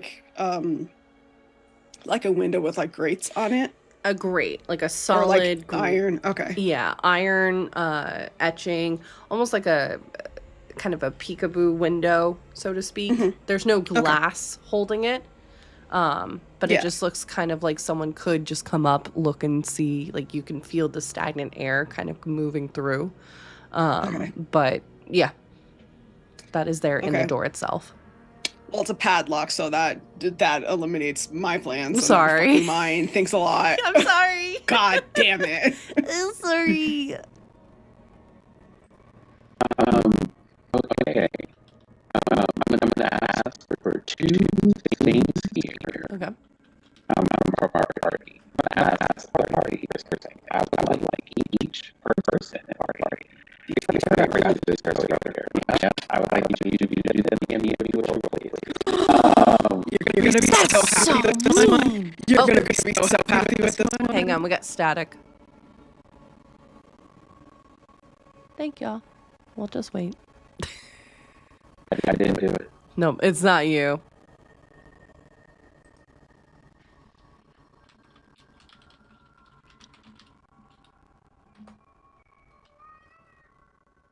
Yes, I know. It's bullshit that we get static. Okay. I'm okay now. Sin, if you wouldn't mind repeating that, because I think a lot of that cut off. You were asking the cast to roll what? Oh, they did it. There's we use my DMD, but they roll. That's so mean that you're not telling me. We rolled Rory's rolls. The one I got is so good. Oh, it's still saying static. Still saying static. So, hang on. Yep, thank y'all. It's OBS is doing some things. We're waiting for it to chill. Also, thank you for that follow and welcome in. So we're just gonna hang out because apparently my voice is now fine, but it's being very homophobic to the remainder of the cast, which is really annoying. So we'll just hang on for a second. Okay, music is also static, so I will just stop. I will just stop that for a little bit. So we'll just hang out for a real quick time. Now is an excellent time if you haven't made your way over to our YouTube to please go ahead and subscribe, because we have new videos that comes out. We've been doing this the whole time, fair. We've been doing this since the start of the season, but that's not because of the static. But yeah, you can go and follow us on YouTube. We have new videos that come out on Tuesdays and Thursdays. So, yeah, you can catch up on everything Ampistrano. We're gonna just very quickly go ahead and test and see if maybe the static has gone away. Mots, can I bother you to say something and we'll get a vibe check from chat? Thank you for your patience. Yes. What do you roll? A d20? A d20. I got you. I was about to use Nope, that. still static. God damn it. Oh, this is so annoying. Because everything is showing up fine on my end. Right? Salem's meowing. You knocked it over. Come on. Thank you. All right, so we'll just hang on. It's the music and the players. Okay. So we'll just hang on a quick second more.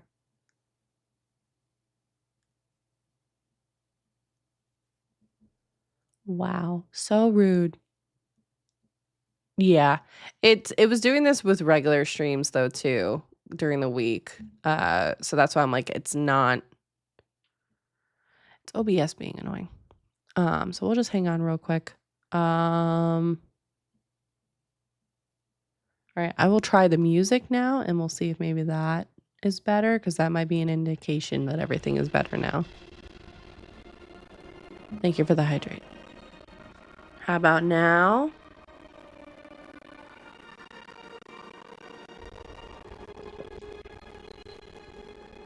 God damn it. To answer your question, I always dual stream. But we were having this issue, and I think I was talking to Ambrose about it. It's lagging and echoing. That's really weird. We were having this issue because of OBS's, they have a beta feature where you can split your audio. And I'm wondering if it's just splitting too much. So I've been working to try and consolidate stuff. So I'm also going to meet with C probably after the holidays to see if we can probably fix that. So, because it does it with when I stream for The Monster Within, and we're not dual streaming for that. So I don't think it's a dual stream.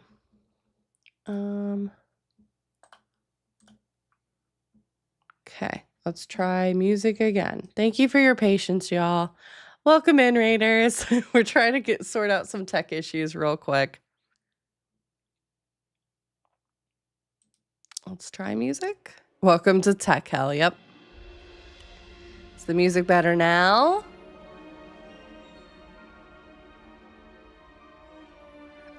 For real, though. Okay. So music is better. Sin was having everybody roll d20. Mots, what did you get on the roll? I'm sending it a message, right? Oh, that's right. Yeah, send it a message. Don't tell. I'm don't- busy. See what you're trying to do. No, I forgot immediately. No. Trying to trick us into I revealing. forgot immediately. Clever. That was very clever because I would have immediately answered. I immediately forgot because I've been trying to sort through the tech issues. And also, Sin, you keep moving your head, so I keep having to move the camera. Don't move the camera. Just tell me, hey, sit up straight. That's fine. Okay. Like, you can just do that. Okay. All right. That is all happening. Astani also sensed undead beyond the door as well. So.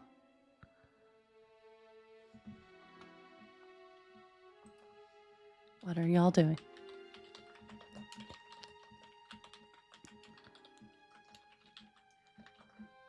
Okay, well, let's see about the second lock then. And does the padlock have like, it's a padlock, but does it have a key or does it have one of those combination turning? Looks like a knobs? keyhole.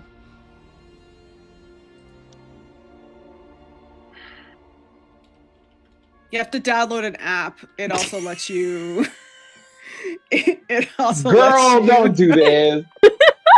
It is a padlock, like, and there is a two-factor. keyhole It's a- on the padlock. It's a padlock with a keyhole, but Yes. the app also lets you control the air conditioning in the Yes. mausoleum, the Yes. color of Yes. the stone. Yes. Yes. The font. Yep. Very important. If you want to control Uh-huh. your 401k from that, yes. Yes. Yeah, if you Oh, want to so have like basically, smart dispel a magic smart is house. hacking. That's what I'm doing. Yeah, it's a smart house like Disney Channel original movie. So Mhm. eventually it will turn against you. Yeah. Here, I even found a picture of what it looks like. I'll send it in. Oh. Okay. I look at this, noticing that a key is missing, and go, this needs a key of some kind.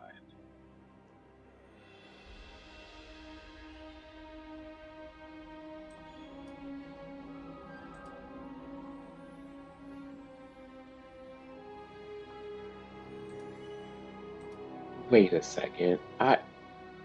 Hold on. And I reach into like a bag. Mhm. And I am going to. I see that they kept the tools of the trade, or at least what their specifications were made for. This will be handy. I would like to try to open the lock with thieves' tools. Love it. Can easily do that. I would like to imbue the tools with 10 points of spirit magic. Okay. Love it. Okay. You need a check here, so I need to go and find this thing.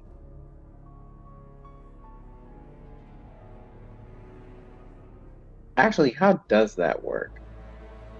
Well, I envision you're kind of doing it like you did with the Dispel Magic, where you're using Force of Will. So you're using Force of Spirit No, to kind of... Oh, okay.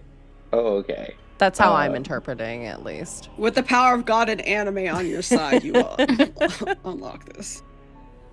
Oh, so that's what that does. Okay, cool. So I'm going to make a roll for this. Okay. So it's basically a spirit roll. Mm-hmm. Okay, hold on. Did everybody send in their winning lotto numbers? Hold on. Where did you put those? You put them here. Okay. So on the die, I roll a 5, Okay. but plus a 7 would be 12. Mm-hmm. And then I start, jiggling this lock pick around, and I'm like, wait, this doesn't feel right. Let me make an adjustment. I'm going to use one of those important rolls to make that roll a 14. Okay. So that is a total of 21. 21. Okay. What does it look like as you are? You just mentioned you were like, oh, wait a minute. Let me just reset real quick.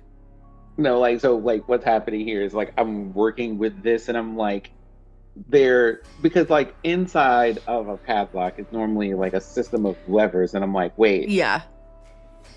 this feels like the wrong lever. And I slowly slide backward and then adjust over a couple and then keep picking at it. Okay. After a few minutes of kind of carefully maneuvering, you do hear a click and the padlock unlocks. The door seemingly I want free. to say, just for the sake of drama over here, does the magic around it, is the magic around it released? Mm-hmm. Okay. So I think there's like an audible pop and then like a visual flash of light when the lock opens.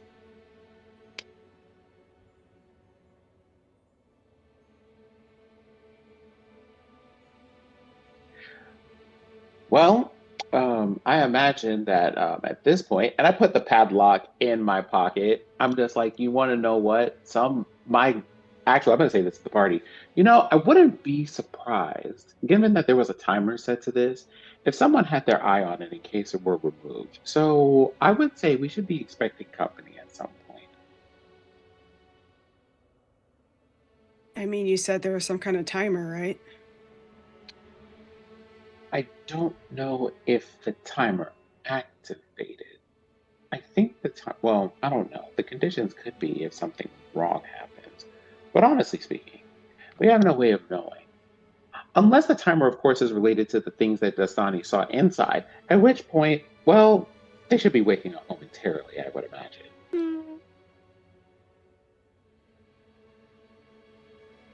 Well, I suppose it's about time for us to go find out.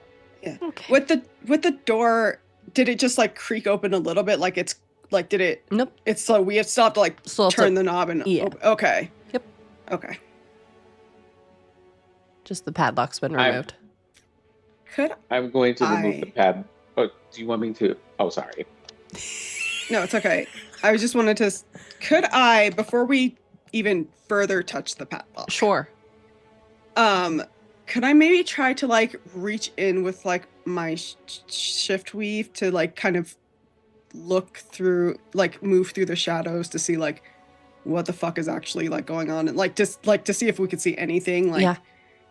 Because I know Astani felt like some presences, but just to see like what, how far away, like do we have to like go down like 3 flights of stairs, just wanting to know like what's going on. No, yeah, you can easily use your shift weave to do that. It looks like it's just a steady set of stairs that goes down 1 flight. Mm-hmm. There's an archway at the bottom of the stairs. And then what looks to be a crypt room with lines of drawers and kind of those plaques on the side of the wall. You see somewhere that stone kind of carving of a person laying on a tombstone. And with your shift weave, you pick up shift weave. But something's off about this shift weave. I mean, what else is fucking new, right? Yeah. Every shift weave I encounter it's off, bitch. It's off. It ain't right. The vibes are not vibing. It's also familiar. Today. Shift weave. Is it the shift weave that attacked me? No. No? Okay. Familiar in what way? Familiar in... At some point in Deodora's life, they've interacted with this person. Or persons. Like in real life? Mhm. Is it like, you say it's familiar, but is it like familial? No. No, just like maybe like in passing? In passing, or like a brief encounter? Brief encounters, frequent brief encounters, I would say too, just because of how close the tribe is. Mm-hmm. But nobody that would like pop into my mind like immediately. Can I maybe roll or something? Yeah, I would say go ahead and roll. I'm gonna use Sparky. Yep. What am I rolling? You're gonna do a shift weave check. check? Yep. Okay. Yep. Wow. Okay. I'm gonna use an inspiration die. Yep, go for it. I got 2 8s on both die. Hey, that's fucking wild. So what's the Okay. roll total? No, I got an 8 on both of my d20s is what I'm seeing. So geez. I'm adding. Yeah, so that's why I'm like, let me add inspiration. Okay, so total now with my inspiration, that's gonna be, hold on, I think my shift weave bonus is a +4, right? Yes. Okay, so 19. Okay. Who would you say are 2 of either your friends or Indigo's friends that you grew up with in the tribe? Oh, let me get their names because It's been a while since I've asked this question, so. But I also I had started making character sheets for them, so Yay. it's so easy to find. One is Demelza Orbwood. She's a wood elf ranger, and the other one is Rajier. I don't remember their last name. And Rajier Moon. I think they are. I can't remember. I think I maybe made them a druid or something. Okay. You're picking up on both of their signatures of shift weave. How strong? Like, Very. does it feel like they were there? They are here, or they were here? Like they're still there. Okay, I'm gonna pull back into like my actual body. Sure. I just like, I think when I like kind of recover, I just imagine like I kind of go like, it's almost like when you do like a beast bond with your familiar, you kind of just like you can't see, you can't hear, you're kind of like almost a mannequin in a way until you return to your body. So when I return, I think like immediately there's like panic in my face. Like people I know were or are down there right now. Why would they be down there? I don't know. Wait, You know this family. how? No, not this family, from my tribe. Wait a minute. I felt their shift weave down there. Then we should probably get in there quickly, because there are 2 possibilities here, and only 2. One, somehow they managed to bypass all of this to get in there and decided to remain there for whatever reason, and it won't be a good one. Or 2, they're there and captive and are very soon to be experimented on exquisitely, and that we cannot have. No. No. I think Theodora's like reaching for the lock to like rip the door. Oh no! Like, as you're this is looking for happening. you're looking for the lock, and the lock's not there. I put it in my pocket. I will just mage hand the door open. Like, Okay. what the party sees is that the door to the mausoleum slowly opens Okay. on its own, because the mage hand is invisible. Creaks open. Oh right, Arcane Trickster, I forgot. I was like, no, you can see Mage. Oh, Arcane Trickster, okay. Okay, Mage. And the door does open. And you see before you a darkened set of stairs. No torchlight. Standing down about a flight. They're steep stairs too. Like you're kind of walking literally more down than forward, if that makes sense. I have a very important question. Yes. Is the doorway big enough for a centaur? Yes, it is big enough for a Okay. centaur. We have to ask these questions now. Yes. That's very Thank you. fair. No, the Astani, it will be a tight squeeze, but yes, you can get through. No problem. That thick horse ass. It's just barely that's get what I just wanted to But yes, say. you will have to be very careful, but yes, you can get through. No problem.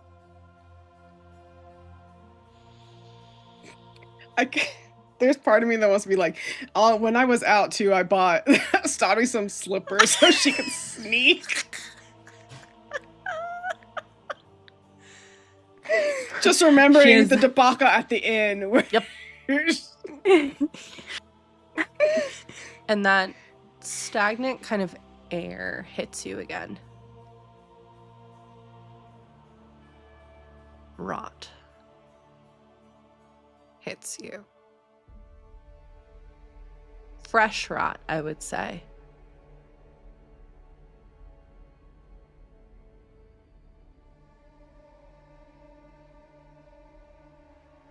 I don't think it. This is maybe like the smell doesn't deter me because I think it's just like one of those things where it's like you compartmentalize and you like hyper focus on like the task at hand. I think it probably hits Astani a little bit more just because you're more so dealing with the opposite side of things versus the rot itself. It is pungent in this chamber. Not knowing offhand whether the party has dark vision or not, four small bats of different colors like materialize and fly about 30 feet ahead of us. Okay. Sitting in an area. I almost obligatorily said, I have dark vision when Jordan said it was really dark, but I chose not to. What is the marching Does order? Astani have dark vision? Astani? I don't think she does. No, she does not. Yeah, so she's just like, okay. Nope. Right. I'm going to put my hand under your shoulder and you just lead me. Whose shoulder? You can see, just follow the bat there. Not the rave. I'm sorry. Yeah. Those are the bats. do, do, do, do, do, do. Look, where are you pointing? What? I don't. I think like they're Rory cast dancing lights, I think, so you could see. Yeah, like you can see them. Like it's not dark in here. Like it's it's like little faint. They're just okay, all right, great. And then they're trying to move in without like knocking the walls. So they're just kind of fully stay straight. And all right, that's much better. Thank you. I probably have like depending on how much stealth we need. If we do need it, I have means to help. But first, no, Deodora got me these new shoes. I slowly close the mausoleum door. Okay. Behind us, mostly because if memory serves, if someone comes looking over here, it is a lot less likely that we'll be caught unawares at the very least.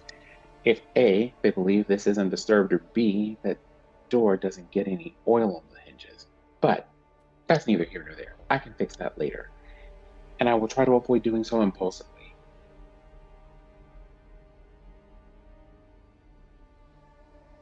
As for marching order, I do think Deodora is first. I figured as much, but wanted to double check. Okay. For story and mechanical reasons. Thank you. Because I just looked at my companion's hit points and they are squishy. Yep, they're a little bit squishy. Okay. I will stay in the middle.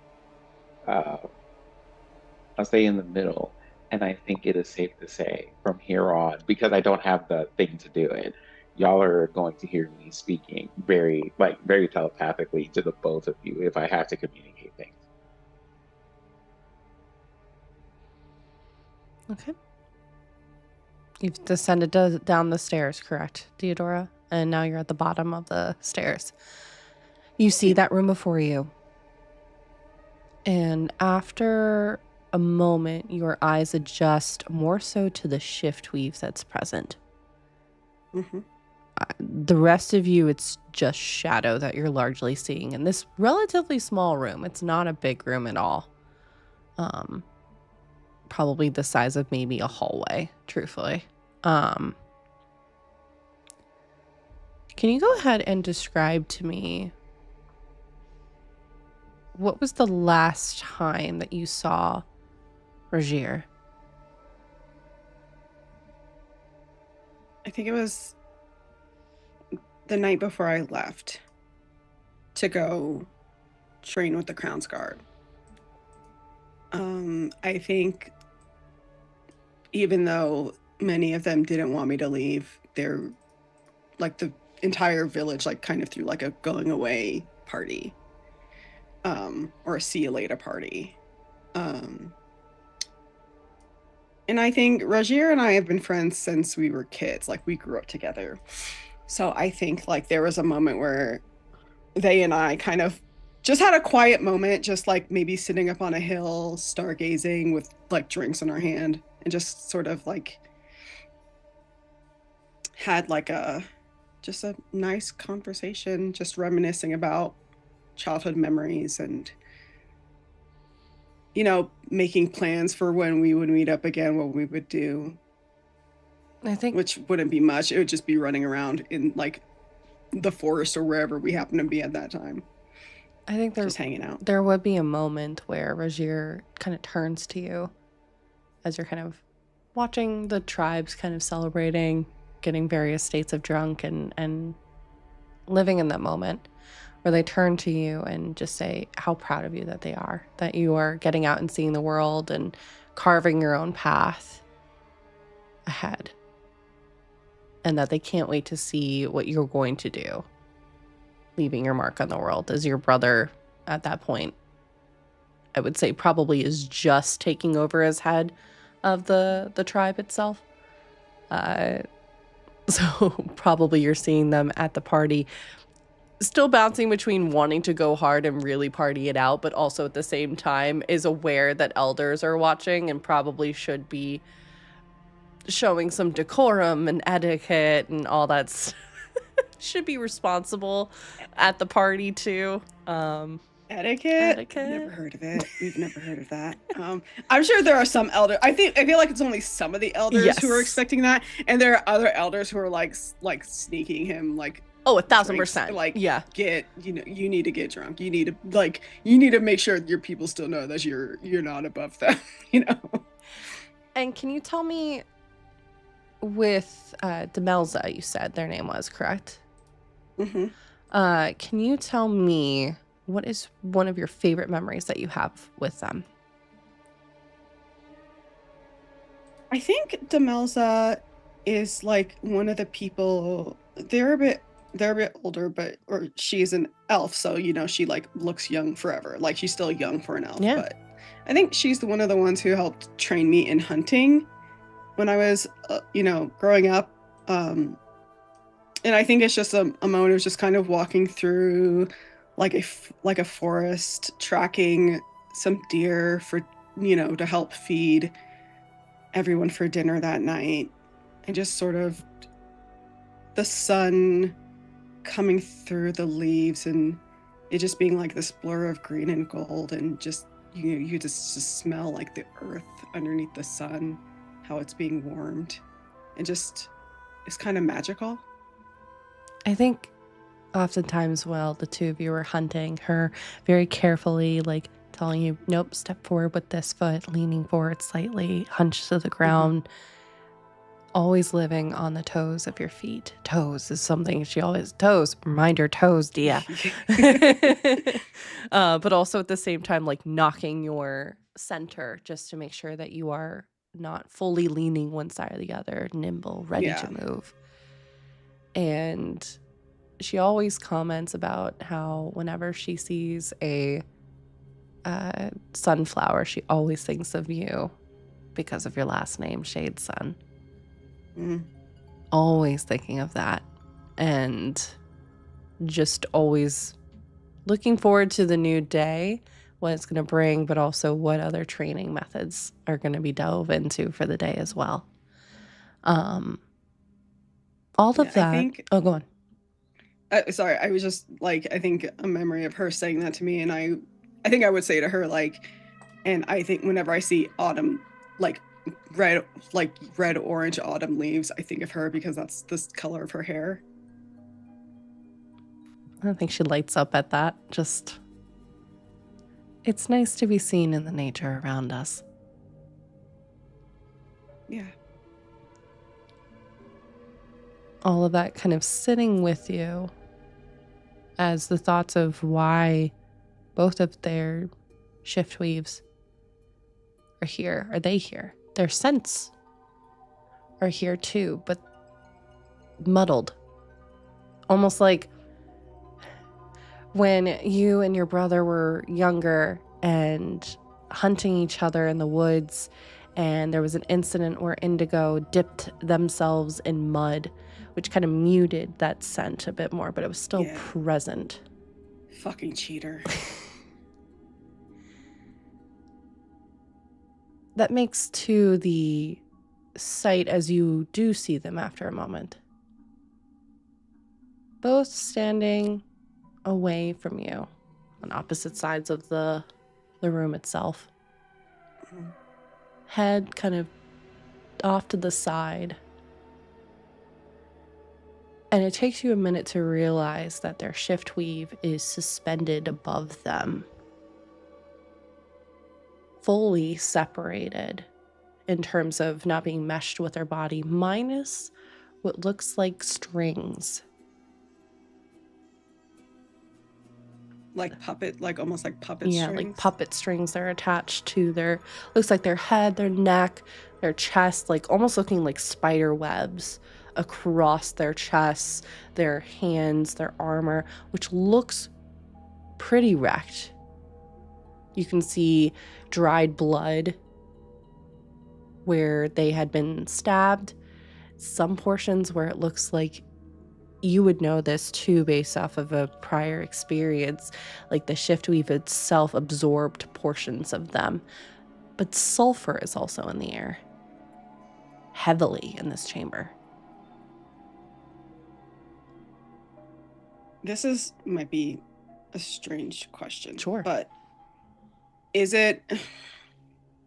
I'm trying to think of how to word this in a way that makes sense. Because we know what sulfur smells like, and sulfur kind of, is there like any sort of like, is there any like underlying scent to the sulfur that would like tell me this is the same person that like tried to like break into, like who broke into my room? Yes. Same Okay. signature. Okay. Same exact signature. And like looking at these two figures, like I can tell right away that these are actually them. Them in body. And like, and then Astani and Rory also see them. It's harder for them to see because they don't have shift weave dark sight. And yeah, there's similar to Javian, the shift weave is pouring off of them, almost like a shower descending down that's acting like a cloak. Okay. And this cloak, you can feel it. It is cold. Rogier's shift weave was always associated with the moon and light. Indigo often laughing that his shift weave could be spotted hanging out by the side of a barn. Like it's that bright light. It's that person that has the flashlight on when you're playing hide and seek at dark. Like keeps it on. And it's because too, Rogier, I think also shared with probably you, didn't say it to your brother, had a fear of the darkness. Had a fear of that, but realized it was a part of him. But he wanted to be that light in the dark. Yeah. And with Demelza, you get the scent of sunflower. You get the scent of petals of flowers. But everything seems rotted and twisted and almost choked.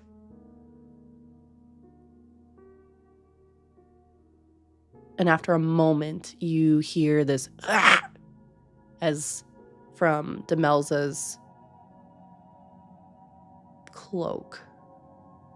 It's almost like they get like a hacking noise.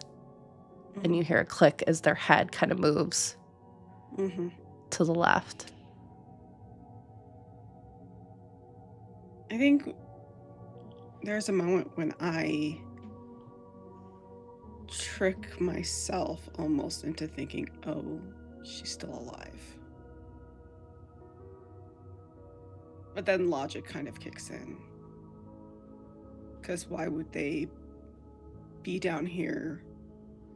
And why would that scent be coming off of them if they were?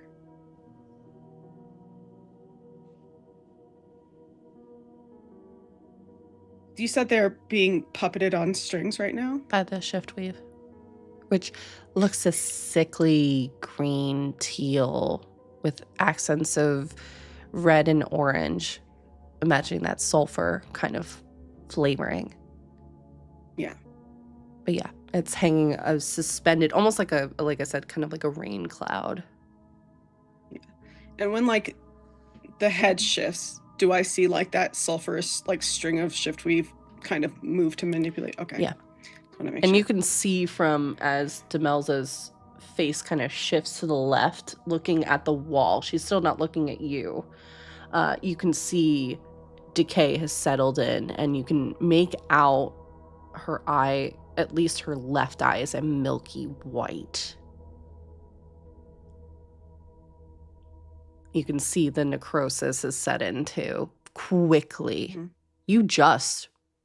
Indigo and the rest of the like tribe that had been kind of tailing you the better part of a day had just been here, like not even 24 hours ago.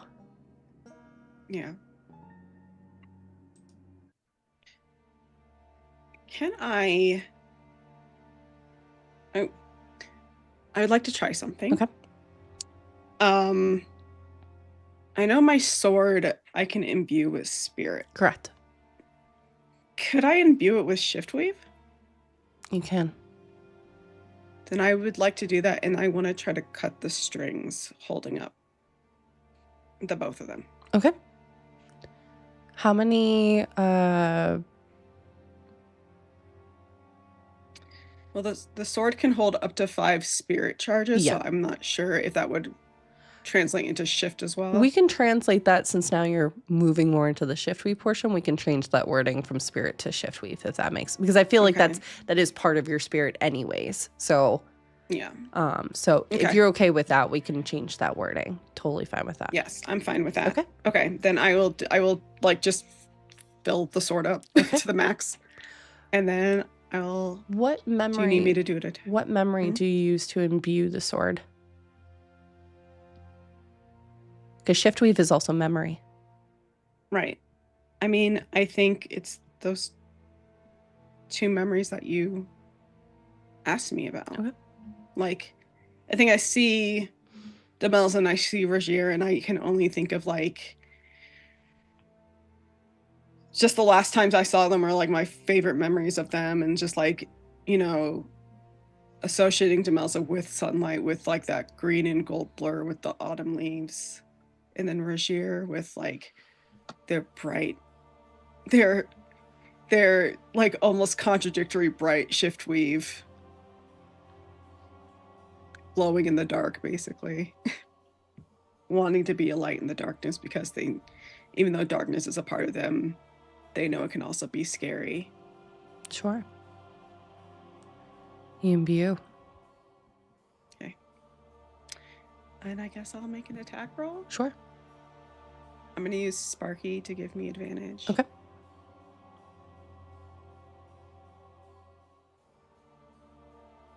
Um, 18. Okay. And then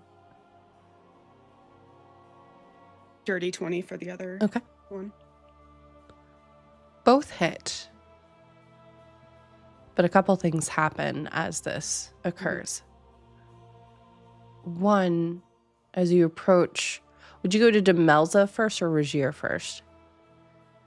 Are they hanging like side by side? One's on the left corner. That's where Demelza's Okay, so they're like and one's on the right. on opposite sides of the mausoleum. Yes. Okay, then I would, whoever I saw first, Probably which I think might Demelza. have been Demelza, I would do Demelza first and then go over to Okay. Regier. If I, like, that's what my plan would have been. Sure. Okay. As you approach Demelza, another scent hits you. This one you know.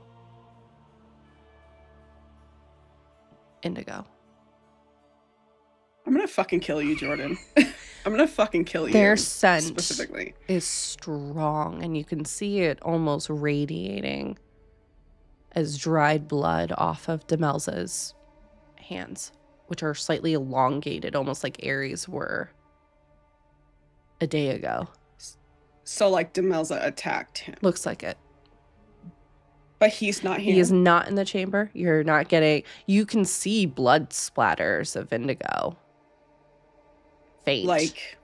Not okay. massive. Like literally looks like splatter paint, like portions. Like, dripped. he got swiped and then fucking dipped, basically. Most likely. Quickly Okay. seeing the situation, knowing your brother, yeah, probably I got was like... the F out of Dodge. I'm, like, broke, but I was about to book a fucking flight, okay? Like, don't you fucking dare.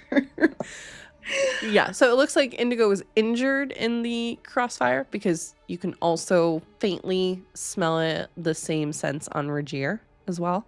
Okay. But it does. Indigo seems to have gotten away. Okay. It's not in the chamber. The blood... Because we would hate to mess up this campaign. We'd hate to do it.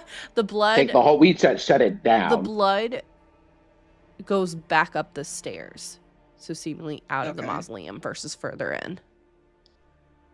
Is there a reason? Is it because of all the rot that I didn't smell it when we first came in? It was a Okay. number of different scents that were kind of happening. And because of the amount of rot and the fact that this room is a closed room for the most part, it had just been kind of marinating. Yeah. It's only when you got closer that you were able to pick that up. Okay. So that happens. Before we see the outcome of the attack, Astani and Rory, you're seeing Deodora kind of, I imagine, go like straighten up even more so and start kind of beelining towards the left corner of the crypt. What are the two of you doing? I'm observing and going, wait, in this room where the shadows are fairly thick, my only guess here would be Theodora has seen something in the shift weave, and and we're connected, so I'm trusting her to let me know if or when she needs my support in some way. I will say to Ostani, it seems that Theodora has seen something or other in the shift weave. They just, because I just know the location. I think Osani looks to themselves like almost like putting on a mask and then blinks the gray white eyes again, just to make sure. Are they walking towards one of the undead? Deodora, yes. And these are the only two that you see out. The other three are not out. They are, as you kind of, I think the spelling of the word was, or the wording of the spell rather, was that they had to be no cover, essentially. Correct? Mm-hmm. Yeah.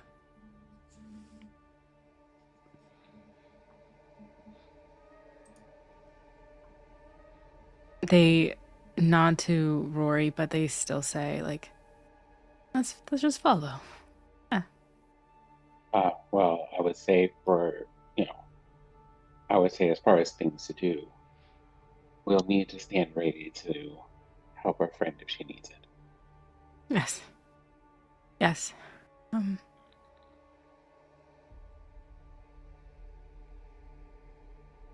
right. Aside from they'll follow with everyone in the back, but they want to understand how many of the other. How many, not undead, but dead crypts are here? And lining the walls and the Yeah. drawers and stuff. There are, so the wall itself extends forward probably about 20 feet. They are lined up in rows going across the top of about 9, and then from top to bottom, 5. Okay.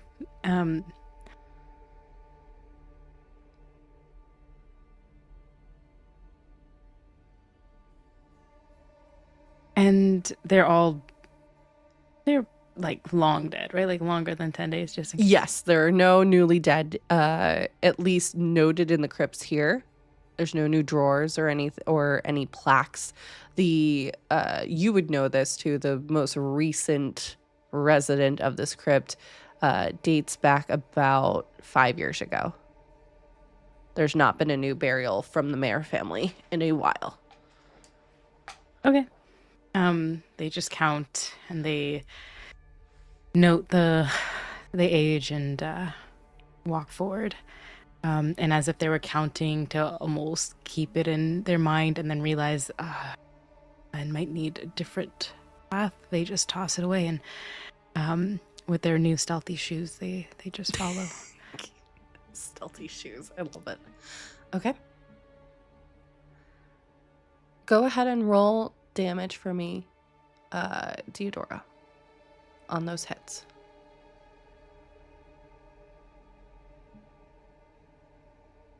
Okay, so it'll be 46 plus 10.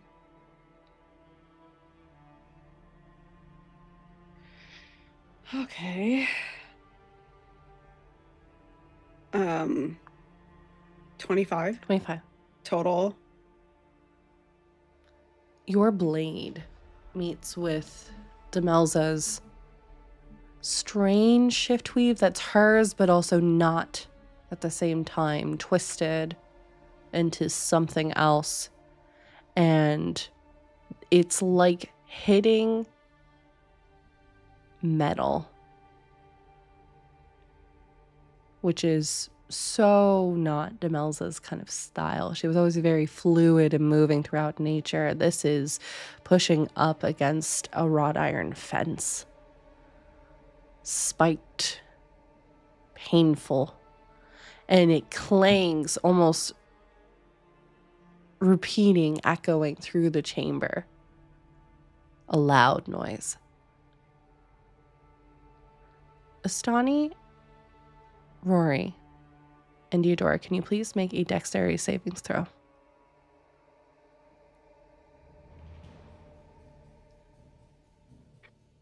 That one. Okay.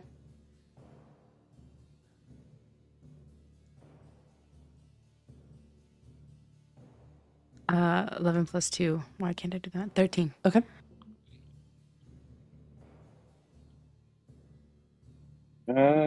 Hold on.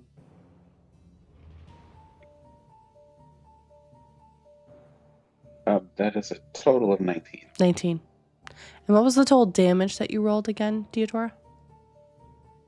25? 25. Mm-hmm. As the shift weave is hit, it's almost like these further strings come out. Deodora, you've seen this before. It happened with Sparky and you 2 days ago. And shift weave, almost like needles, comes out at all 3 of you. Deodora, you taking the brunt of the damage. Mm-hmm. 25. Right, ricocheted right back at you. Yes, Astani. Okay. Is that a critical hit? No, I didn't crit. No. No, like the 25 because it's a 1. Is that considered a crit hit? Oh, we don't do that. No. No. That it's just me. Okay, It's the damage that I did to those strings, just like basically bounced back onto us. Yeah. Ah, I see. We're not being attacked. We're not technically being attacked. It was just me. Like that was I did that. Yeah. I unknowingly. see. Okay. Yeah, the shift we The bounce basically back. kind of mirror forced it right back on all three of you. It still hit, Oh, and Demelza did take damage, but because shift weave is memory, it can also impart that back on you. So we're figuring out this resolution before we go for it. Yes, Sin. I am going to use a reaction here. You're gonna uncanny dodge. No, not uncanny dodge. Although I probably should consider that more often. Yeah. Actually, hold on for a moment. I can uncanny dodge. I was about to, because I had a reaction to just be like, "Hi, here's the spell that I take half damage." But wait, let me. Yeah, I go was gonna see say what you have does. uncanny dodge. I You think- should be able to. Yeah. Because it Oh, was a wait. dex save. Astani, you also take 25 points. Got it. Only Okay, reason I so asked wait, is because if I have you- a feature. Gotcha. If you save, how much damage do you take? You would take half if you saved. So Okay. 12.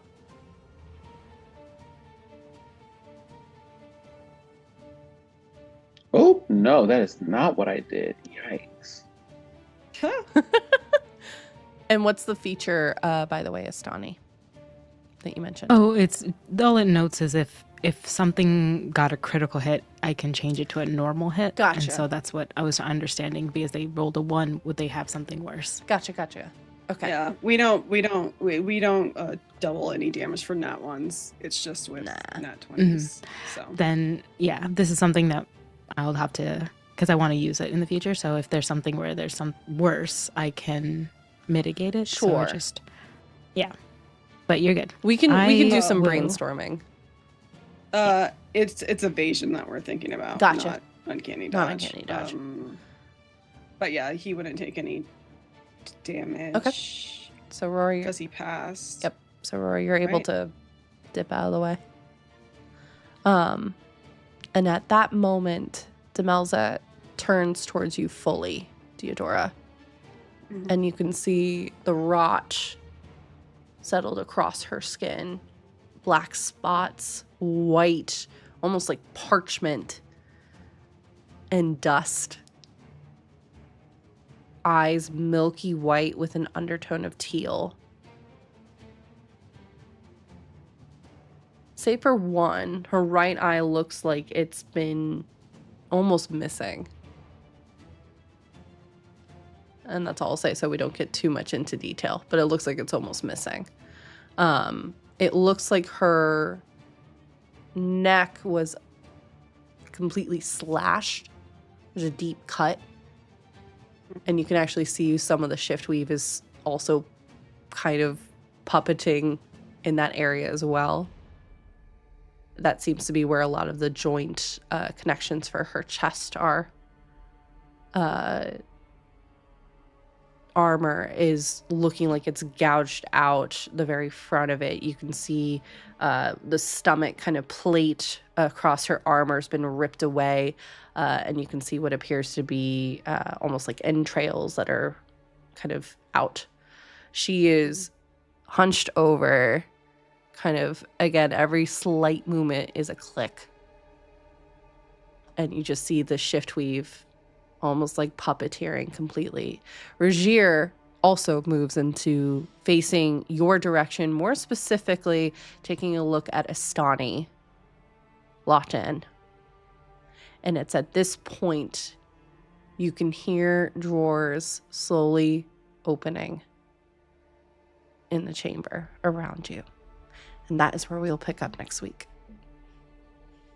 Well, thank fucking God we have a cleric with us. Okay. That is Light him up with that spirit guardians and let's fucking go. Because you got a cleric and you have the magic equivalent of MacGyver. Yes. that is where And I'm just a hammer, I guess. No, and then we have Nubia. Not Wonder Woman, Nubia. Yeah. I'm into it. I'm into I will take that. Yeah. That has been our session, y'all. Thank you so much for today. Yeah, I wanted to keep going, but I'm also trying to be mindful of time because I know people have stuff they need to do.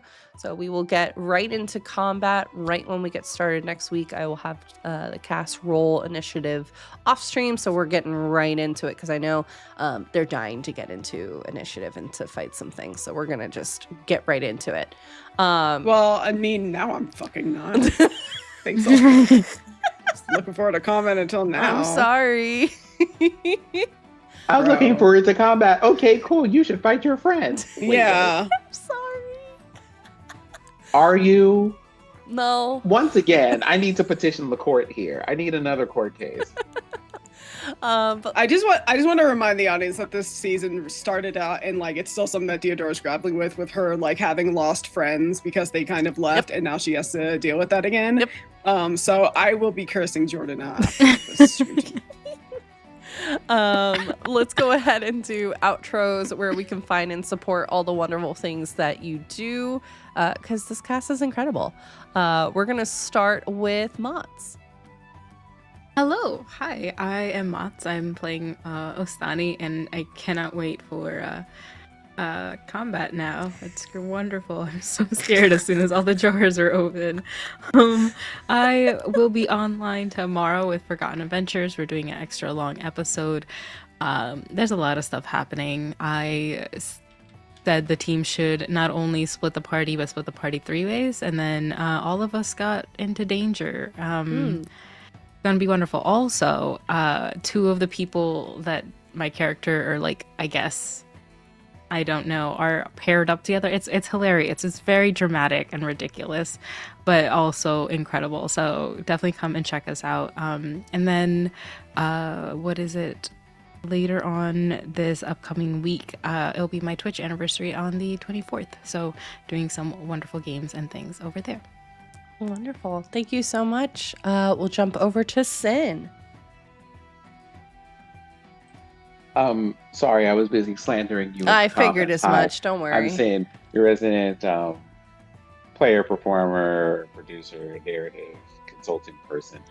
Doing all of the things today as Worry, including learning how to just trust that their friends will call them or summon them as they need them, and that they do not have to preemptively save people. And you can find me here on Twitch and Black Sky as Cynthia in both of those places. And hopefully after things get settled around here, you will also find me hopefully on camera a little bit more often, because I will actually be able to stream. Yay! Love that. All right. And last but certainly not least, we're going to head over to Fair. Hi, I'm Fair. I have been Deodora, who is perpetually being whomped this fucking season. I don't know what I did wrong. But clearly it was something. Clearly Jordan's getting revenge for something. No. You can follow me on socials, Blue Sky, Instagram, TikTok, here on Twitch at Fairbear. I'll probably be streaming later tonight after I take a fucking depression nap. Which will happen after I curse Jordan the fuck out. Valid. But yeah, that's where you can find me. Wonderful. And hi everyone, I have been your storyteller, D&D Jordan Lee, getting ready to just absolutely get yelled at post-stream. It'll be great. We will be back here next week. I will be back here on Monday with some streaming stuff. I don't know what I'm going to play yet, but we'll figure it out. And all that fun stuff. So, yeah. Oh, I'm also running games on Start Playing. Thank you, Lamia. You reminded me. I'm running games on Start Playing. So if you would like to play some D&D, I can't promise it's not going to be creepy, because it's literally you're getting your name off the naughty list, and the North Pole doesn't look as nice when you're on the naughty list. So listen, it'll be a fun time. It'll be great. So if you want to do that, that would be great. If not, no worries. Yeah, we'll be back next week and all that fun stuff. Reminder to please take care of yourselves, take care of each other. A wonderful thank you to our lovely mods and all of you for being patient today while we battled some tech issues. We're hopefully going to get those sorted out soon. But yeah, thank you all so much, and we will catch y'all next time. Bye!